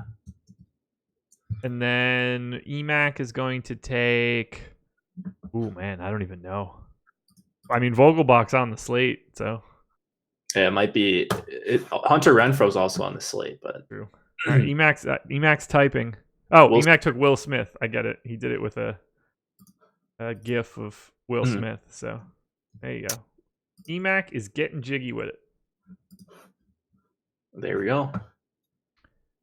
Picks are in. Will Smith. Jake took. Oh God, I'm so aggravated. Pete Alonso. Emac on Will Smith. Starlin Castro and Cody Bellinger. Those are the picks. Get back to some of these games here. Let's close it out. Diamondbacks and Dodgers. I've been touching on it a little bit that I got some interest in the Dodgers.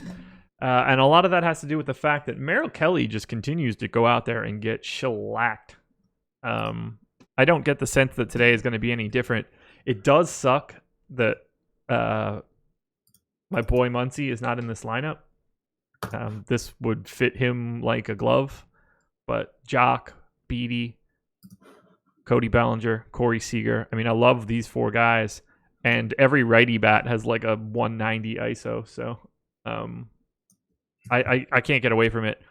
If they're really going to only be at 7% aggregate across FanDuel and DraftKings, I'd like to be in the 14 to 20% range and just go balls to the wall on LA. Yeah, so this is one I might be kicking myself if it goes off, because I do really like the Dodgers here. They're just a distant third. Kelley, I agree, not. I mean, very little redeeming qualities about Meryl Kelley. He did get a pretty good lineup with no Muncy, though. He said your boy. You mean my boy, Max? Not sure I know what you're talking about. I have been a you've staunch been supporter of Max Muncy since day one. Yeah, you've been a day one. Never would jump on the bandwagon after absolutely not 15 months.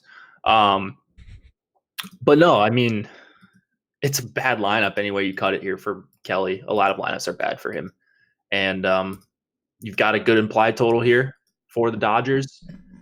You've got a bad pitcher on the mound and a ton of power in LA's lineup. It's a great spot, just not as great as a couple others. So I just refreshed my DraftKings crunch.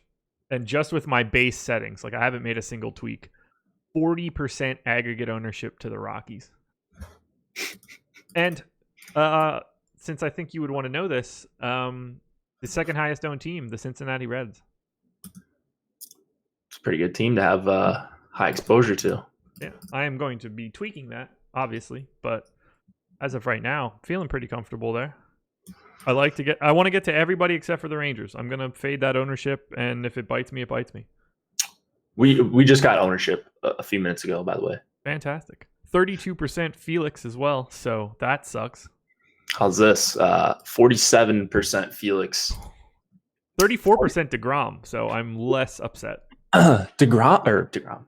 Lester came way down, way down. His ownership basically got cut in half, so now I'm getting like 40% Lester. I have 9, so why would he be only 10% on the slate? Doesn't that seem like a mistake? I don't know. Derek Rodriguez is at 50% ownership right now. Just the worst pitcher in the world. I have 13.3% right now. Let me mess around with some things here and see if I can let me boost the leverage. I need to get some Padres minis at least in here. I have both crunches done, so now I'm just going to be tweaking data in here. Ownership is updated. Lineups are updated. I have way too much Meryl Kelley too. Like for how bad this guy is. Well, apparently Nitram 99 is on board with you. Meryl Kelley is going to pull an Aaron Brooks. Oof. Would you take 6 points right now from Meryl Kelley and just let Derek Rodriguez and Felix Hernandez play out? No. You wouldn't? 6? How about 9? I mean, no. 9 at 6,200, but both Hernandez and Rodriguez could go negative. How much ownership do I have of Kelley at this number? At one lineup, I'm just saying. One lineup. If I had a single bullet, in a single entry contest and I had Meryl Kelley and you would offer me 9, I would pass. I think I would take it. I think I would take it and just put in like freaking Bobby Doug's. Well, yeah. I mean, everybody wants Bobby Doug's.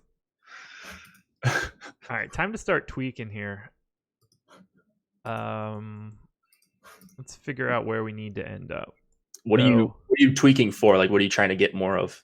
I want to get more Dodgers. So right now, on the just my baseline crunch, I got to 10.5% Dodgers. We're projecting 6.9. So I want to get up to like 15. I am twice the field on the Reds. I'm 3 times the field on the Mets. And I am neutral to the field on the Padres. But I'd like to walk that back a little bit.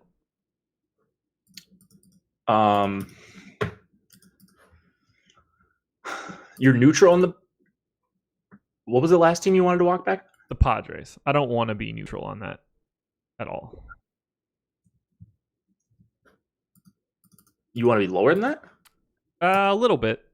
I'd rather pick up... I don't know. If everybody's already there, like they're the 4th most owned team.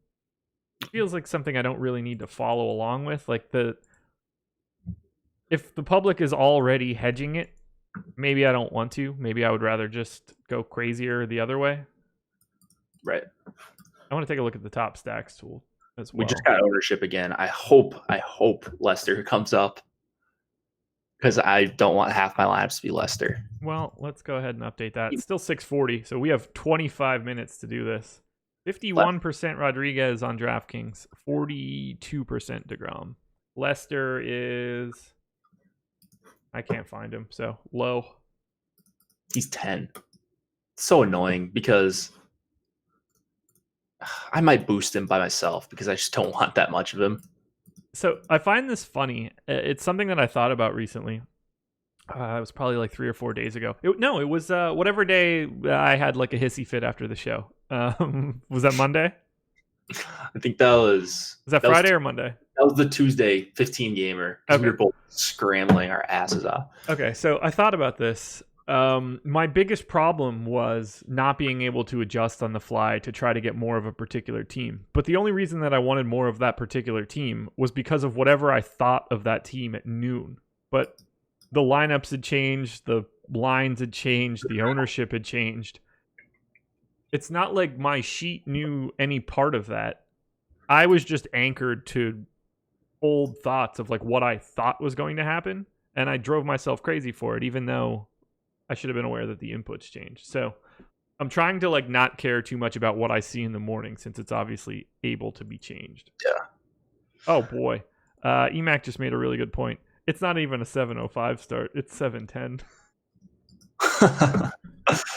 Oh my gosh. Hey, YouTube chat, get your questions in. Slack, get your questions in. We've got infinite time today. So we can... You guys want to know about us. Yeah, we can do whatever you want. Questions, just everything. But 2v2s, here we go. We got one. This is gonna be a knockoff process show from last year. Votto Aquino or Bell Hayward. I want to say Bell Hayward, but I would, 2v2 questions. First of all, if you're not a premium member, become a premium member. So you can just go to the projections, pick your site, add up the 2 guys you're looking at, or the 3 guys, or the 1 guy, and that's who I would choose for a 2v2. Whoever adds up to a higher number. Yeah, I don't really disagree there. Only caveat I would give to that would be I would want to be paying close attention to the size of the field and the ownership of the players in relationship to what else you have. But just generally speaking, it's straight to ownership. If the first 2 guys you grab both have 25% ownership and the other 2v2 has 5% apiece, the rest of your lineup is already chalky. Fantastic. Go with those 2 5% owned guys. If they're, if it's coin flippy on the projection, if you already have a 5-man and it's relatively contrarian, let's say it's the Dodgers today, then I would grab the 2 higher owned players. Agreed. Yep. I mean, of course, context. Right. matters. But if you're just giving us a 2v2, we don't have context. So just be smart with what you're choosing, I suppose. Sergeant Viper, you guys ever discuss cash lineups over GPP lineups? I don't really think that there's anything to just like to talk about in cash. I think there's basically like 2 to 3 at most hitters at every position that are viable, and you're just kind of taking like the maximum score of those guys. I don't really tend to get super weird with cash. It just kind of makes itself. I would just go highest projected lineup at the latest possible time. Yeah. So I would still use Fantasy Cruncher, or if you have an optimizer that you like using, that's what I would do. The latest possible time, highest projected lineup you can possibly get in there with the most information possible. I have a cash selector set up in my sheet already that basically just ranks every lineup based on like basically half projection, half ownership. So the highest owned, highest projected lineups will just rise to the top and be the one that I'll end up getting. I don't really think too much about it. It's basically just an optimization of point per dollar. Yep. I bet my whole bankroll on a Rangers Marlins stack. Was this a good choice? It certainly was not. I mean, so you're playing DeGrom, I suppose, and then I don't know, man. Whatever. What to do with the Pirates? This is the trickiest situation I've got right now. They are massively the top stack with incredible amounts of ownership share underneath it. As of right now, I am under the field on the Pirates. Not entirely sure that I'm happy about that. I'm over. Wow. So if I bump the Pirates projections by 10%, I get 5% over the field. So there's just so many Pirates lineups just sitting there waiting for me to like grab them, basically. Rangers fade is in full effect. I can safely do that without worrying about it. Mets are the next team that I need to bump up. So let's get how many lineups against DeGrom? Someone asked in YouTube chat. How many lineups do I have of DeGrom? Against him. I assume 0. The answer for me on tonight would probably be 0. Sometimes one will sneak in there, but no. I was a little aggravated last night. I was trying to get to Cubs yesterday as a hedge, and even when I was bumping them, I couldn't get to them. Probably would have ran more if we had more time. Then, Syndergaard went out there and got bombed. Yeah. Did he ever? All right. So I'm getting to a little bit north of 2x the field on the Mets. I'd like to continue to get a little bit over on the Reds. So let's do that. Yeah. Okay. Lester Paddock on FanDuel. I'd probably go Lester there. I'm not playing on FanDuel tonight. I just forgot to enter contests, and then I just didn't answer it. Football questions, don't know. Whatever my crunch gives me the highest own. Haven't looked at week 1. Started building my Showdown NFL sheet. Started building my regular NFL sheets, and I'm gonna be grinding some Showdown this year. It's gonna be great until I lose all my money. Fantastic. Showdown's fun, man. If you've got the time to, work in FC and manipulate things, I think Showdown is, we've got the tools. I can't remember if we did Showdown ownership last year, but we definitely had projections for it. So if you want to do weird stuff like that, get yourself a premium subscription. I've been playing some Showdown soccer, if that helps. No, I mean, why wouldn't you? You got the tools for it. True. You can find an edge in lineup construction. That's what Showdown's all about, too. That's what any sport is all about these days. All right, I've got DraftKings exposures set right now. 32.4% Rockies. Fair. I don't need to tell you the point fours. 19 Dodgers, 15 Pirates, 4 Rangers, 10 to the Reds, 8 to the Mets, 8.5 to the Pods. So you gave the Reds a big boost. A little bit. Here's the exposures on pitching. 33% DeGrom, 7% Lance Lynn, 10 Paddock, 11 Lester, 24 Wood, 8 Meryl Kelley makes me want to jump out of a window, 18 Bobby Duggs, no Trevor Williams, 26.7% Felix Hernandez, Felix Rodriguez, yeah. 53% Derek Rodriguez, 7% Chichi Gonzalez. Those sounded correct to me. I mean, let me look at what I got. 46% Felix, 43% Jon Lester, 39% Bobby Duggs, 30% Meryl Kelley. That's terrifying. 17% Derek Rodriguez. I'm actually okay with that. I'm a third of the field on Derek Rodriguez. It's like if everyone everyone wants the same piece of trash tonight because of his park. And who's your most exposed hitter? Trevor Story. Same. Who's your next one after that? Dom Nunez. Oh, okay. Mine's Brian Reynolds, then Blackman, then Starlin Marte. Blackman's Hilliard. third for me. Who? Blackman is third for me. Who's your highest non-Coors hitter? Jock Peterson. Mine's Manny Machado. Uh, I put leverage up too high. That's what I did. I gotta cool that down just a bit because Machado's not that great of a play. I mean, I like Manny Machado and all. Feels like the wrong day to have 50% of him. Oh, 50? Oh, hell no. I had like 20. Okay. All right. I'm going to get my DraftKings lineup dummy in with 20 minutes to spare. I could rerun 2,000 more lineups if I wanted to. Can we add in, could we tack these minutes on for a 15 gamer that we're going to have upcoming? It'd be nice. I would give anything. Yeah, hit the like button, everybody. We're just hanging out today. I would, had I remembered that it was 7:10 and I realized that we were gonna have this much time, I would have went down and made a cocktail. We could have got a casual Thursday.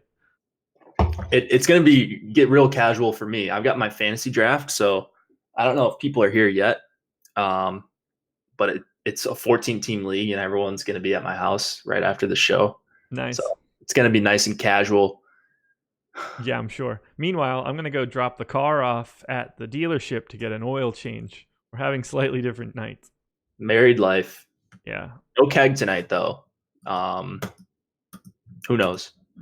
A lot of cocaine. Oh, God. It's not my poison, but yeah, some people like it, I'm sure.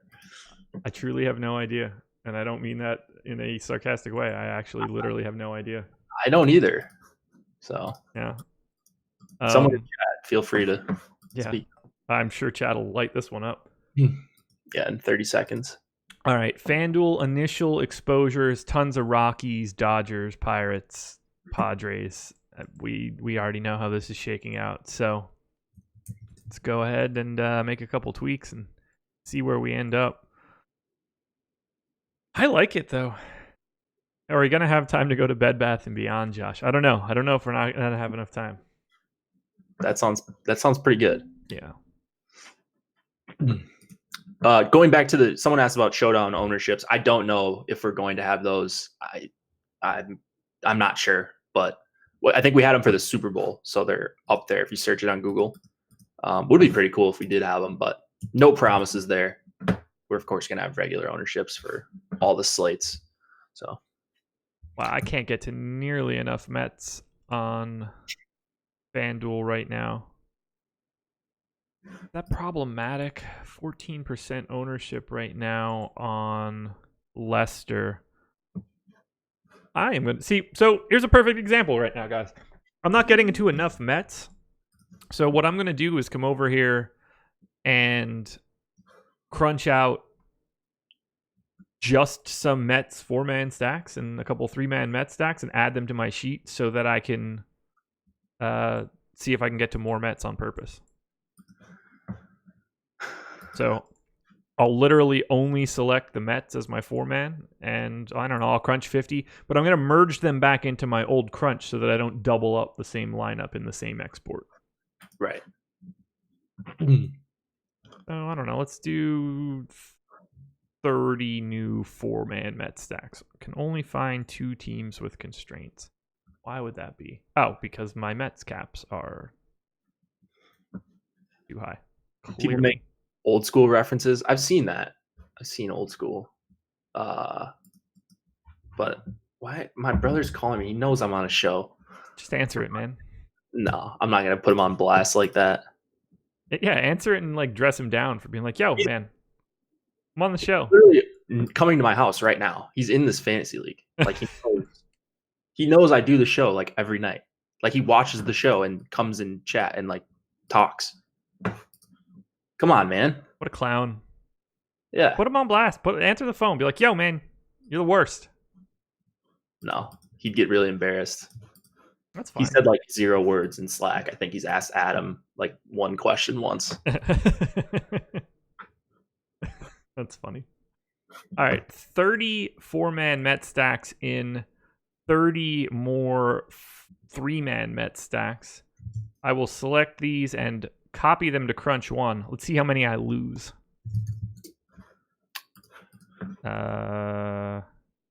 Didn't tell me. 750, and I went up to how many? 809. So I got only one. Only one. Only one Mets lineup that I pasted over had already existed in my original Crunch. Ooh, how do you check that? Is that some fancy Excel trick?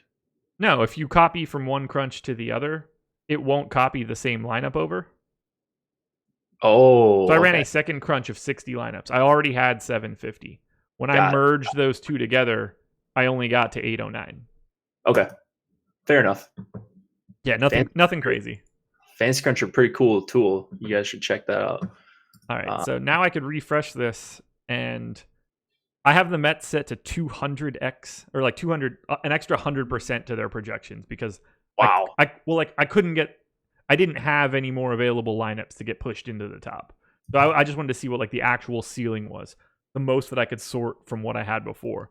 But now, because I have that 200 in there, I want to see how much the Mets jump now that they have like 59 more data points. They'll probably be in like the 15% range if I had to guess. Yeah, so now they jump to 10%. So when you do that, when you want to get to another stack, I'm watching this on delay. So are you doing it in Excel? Yeah. Where you're boosting the projected or the percentage of boost you're giving them? Yep. So that's all in Excel, right? Yeah, it's just increasing their fantasy point projection. So now I have it all the way up. So I got to 10% Mets. Okay. Makes sense. I was going to say, because you could, another option if people aren't Excel savvy, but you take the projections from our site, what you could do is just, you could just re-upload the projections, just like override them in the upload data tab. Yep. If you want to just go to the Mets, download the projection, 10x, just pull the cell down or whatever, and or not 10x, like 2x their projection. Yeah. There's other ways to do it, so it looks sophisticated, but it doesn't have to be. Yeah, I have way too much Padres on FanDuel. How do they look on the top stack tool for FanDuel today? The Padres? Yeah. I'm hoping that they aren't over-owned. Good. Second. Oh, I'm sorry. On FanDuel, yeah, barely over-owned, okay, but good value. Perfect. That is what I wanted to see because I got a lot, and I don't really want a lot. So I'm going to really yank that down. I just went to my upcoming lineups on DK. I was like, I don't recognize any of these names. It's because I played college football tonight. Great, man. Smart. Yeah. I assume the Mariners are overowned on FanDuel. Yes, dramatically so. Who's not overowned? Pittsburgh, Colorado. Yeah, clearly. All right, let's run that one back a little bit. Nope, wrong one. Oh, I'm pretty much all set. So if anybody's got questions, well, Josh, I'm feeling pretty damn good right now too, man. Yeah, this is going to be a good slate. Go Coors. I've got my FanDuel lineups or my FanDuel exposures pretty well set. Yeah. I've got, let's see. Let's just tweak that. Okay, that's perfect. 28% Rockies, 18% Dodgers, 24% Pirates, 8% Rangers, so still fading there a bit. I could probably afford to get a little bit more Cincinnati. There we go. Neutral to the field on Cincy, a little bit over the field on the Mets, very minuscule amounts of Padres and Mariners, and then I'm good. Pitcher ownership, 23% DeGrom, 33% Chris Paddock. He is 7K on FanDuel, so I think that's worth pointing out. A little bit different. Jon Lester, 25%. Kind of not awesome. Ooh, wow. 6,600 on FanDuel. I would have some of them there. Yeah. I mean, I have 42 on DK, so I can't really talk. And then 9% Bobby Duggs at 5,500. Let's get it. Dude, Bobby Duggs. This guy's going to be a Twitter legend if he goes out and throws an inspired performance. I'm going to have to get a Bobby Duggs jersey. It's going to be like a whole thing. Yeah. When I bank my $1,000 mini max tonight, you watch out. 1/10 of that's going to a Bobby Duggs jersey. Okay. I like it. Can you buy me like the overseas knockoff version for like $25? Of course. Yeah. Perfect. I don't know if I should admit this, but I used to sell those, or like, you know how you order in bulk? Yeah. So I would get all my friends to like buy it, and you can buy them for like $20 shipping or whatever. Yep. And then we would like all go in a group, and I would just get a cut because I'd be like, all right, well, I'll order it. You'd pay off your own jerseys. Yeah, exactly. Yep. I was like, oh, sweet. You are not the only person I've heard do that, including one of my best friends. So yeah. So I mean, you'll never be able to prove it. So if anybody's coming to get me, I think you'll be all right. Yeah.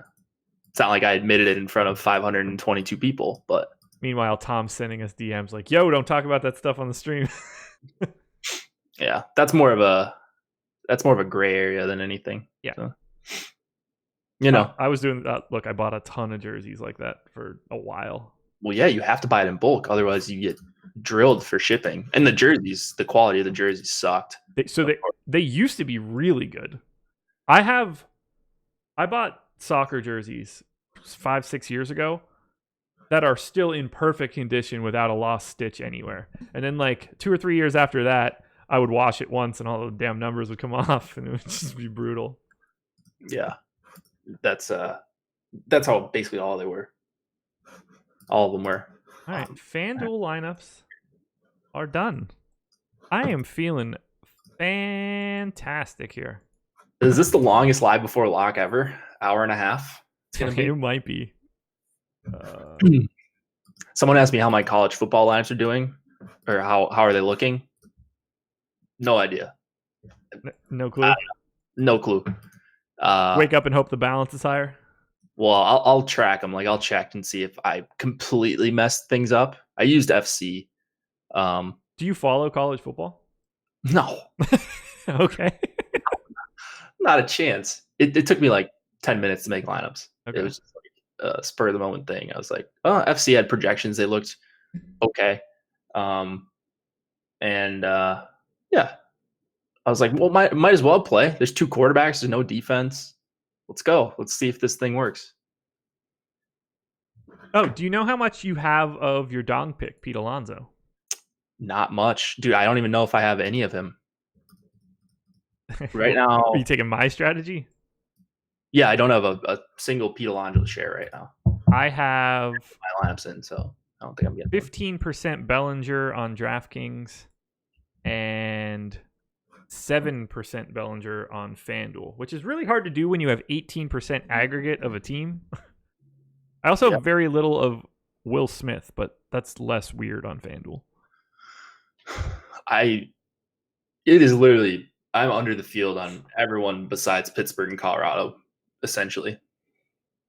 A couple Cincy bats. I'm over on Suarez. I don't mind that. I'm over on a couple San Diego bats like Machado and Hedges. It's Coors or bust tonight, both sides. No, I had to refresh it. I was wondering why these numbers were looking so weird. All right, I have 11% Bellinger on FanDuel. That makes a lot more sense.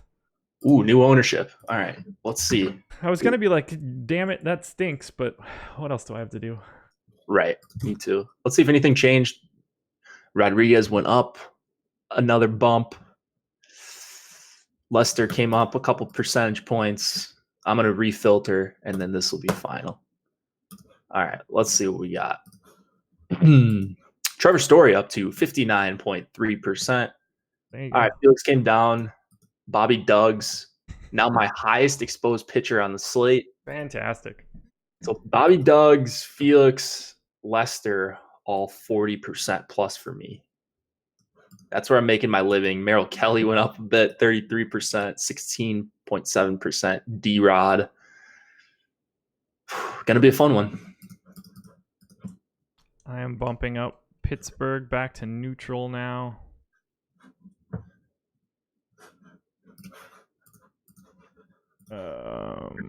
Still have Reds, still have Mets. Need to walk that Padres back a bit on DraftKings. If you guys want to respond with your dong picks on the Twitter sphere, feel free. Just dropped in the link. People like responding and bragging when they get theirs right, or never mentioning it if they get theirs wrong. But, we got to come and face you guys the next day. Exactly. So everybody's had a cold streak this year. I think a pretty long cold streak actually. I went in a stretch where it was really bad, and I was down a lot. I mean, I was in dead last for a while. Yeah, I mean, I couldn't get one the whole month of April, and I've been good since. But I didn't want to go through the shame of losing to Chris. So Spags, that is. Right, you can't lose to Spags. No, couldn't do it. You can tie with him like I did last year, but cannot lose. Exactly. All right, so DraftKings Crunch is back in and finalized. Let's see if FanDuel changed it all. Still a bunch of Dodgers, still a bunch of Pirates, still a bunch of Rockies. No Rangers. Over on the Reds, over on the Mets. Under on the Padres. Did that change? The Padres were crazy overowned on FanDuel, right? Yes. No, not crazy overowned. Slightly. Okay. Walk that back.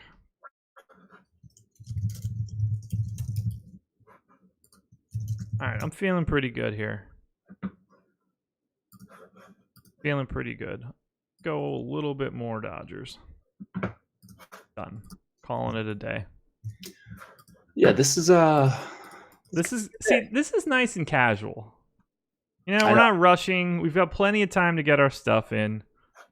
This is perfect. We got some questions in. Talked about some premium tools. By the way, you guys should check out all the NFL stuff. There's going to be just a ton of NFL content coming out. Anything you like to read, DFS, betting, there will be everything on the site in the next week. Because, maybe not Josh, but the rest of us are pretty pumped for NFL. I'm pumped to play it.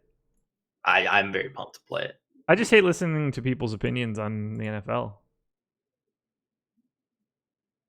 I like listening to people's DFS opinions. Like, I think we're going to have really good shows without giving away the schedule because it's not finalized yet. But it probably sounds super homery, but like I like listening to Laffy talk about the NFL. I like listening to Ben talk about the NFL. I like listening to Nolan talk about the NFL. I don't like reading Twitter regarding the NFL.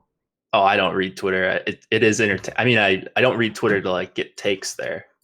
But yeah, I think we've got a really good crew of people doing a lot of free stuff. And then the premium tools are, of course, top notch from Alex himself. By the way, Makad wants to know how much wood we're getting, which seems like a different kind of stream, Makad.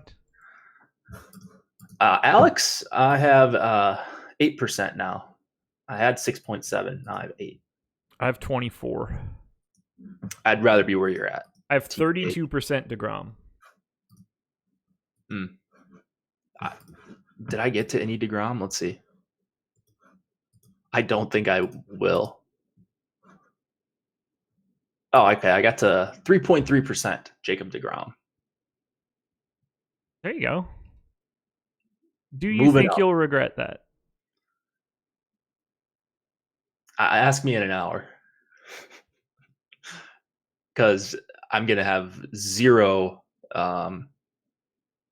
Okay, this person needs to get out of here. So I have all of that DeGrom, but still am massively over the field on the Rockies and with the Pirates. So feel pretty good about it. Yeah, I don't know how you got that much DeGrom. I guess I have so much Colorado, so much Pittsburgh that it just doesn't work. I have 49% aggregate ownership to the Rockies and Pirates. Yeah. Do you know how much you have? I don't have a way to add it up. I'm not sharp Wait, enough. do you have a way to add up just in the aggregate what those numbers are? Like your total, like added exposure? Yeah, I could do that. I don't have it set up. Okay, but, never mind. okay, my lowest Colorado hitter is 20%. My lowest Pittsburgh hitter is 11, but next lowest is 18.7. I would guess. I have almost everybody on Colorado over 30 except for Sam Hilliard at 16. Yeah, I have. Let's see. 1, 2, 3, 4, 5, 6, 7, 8, 9 Coors bats over 30%. Let me see what I have here. I'm gonna grab all my DeGrom lineups, and we'll do only include. So, with DeGrom in the lineup, I have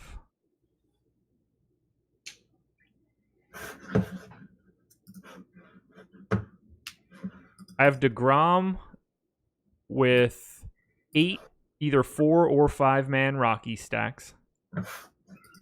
It's 15 3, 4, or 5.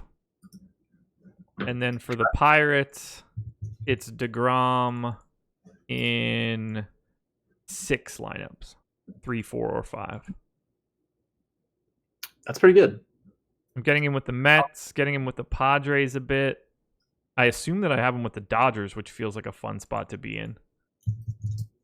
DeGrom and the Dodgers in 9 lineups.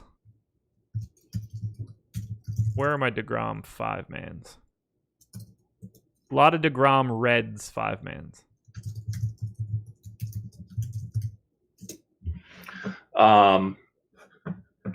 Dude, you might be right on DeGrom. I shouldn't have just 3%. Look, I did the exact same thing with Clevenger earlier today, and I got beat because of it. So, and then this isn't a correction for it. Like, this is just working out the same sort of way that it would have worked out before. I didn't do anything to get DeGrom. I don't worry about my pitching exposure like that. This is just sort of the product of the slate. So I'm really anxious for DeGrom to go for like 12 fantasy points and for me to just get both high-end pitchers wrong today. But it's 7-10. We've talked about this enough. Live Before Lock is the promo code, 50% off your first month of Awesemo Plus. Go to FantasyDraft.com. Use the promo code Awesemo to get $1,000 in rake-free entries in your first 7 days. Jake, what pick do you have tonight? Third pick. Okay. I'm going to be using the rankings on the site. As you should. So, yeah. I wish I would have known you had your draft. I would have gave you my draft sheet. Well, I'll be all right. I've got the tools on the site. You can't beat it. So I have Alex's projections loaded. I built my wife a full live updating Excel draft tool. You told me this, I think, last year. I should have gave you it. It's all right. It's fantastic. I should sell it. I'm stupid. I should sell it through our website, honestly. Yeah, there you go. Maybe next year. Maybe next year I'll develop it. All right, let's get out of here. Go Rockies, go Dodgers, go Pirates, go Jake DeGrom, go Derek Rodriguez, go do something else, guys, because it's lock. Anything else, Jake? Good luck tonight, all. Couldn't have said it better myself. Later, guys.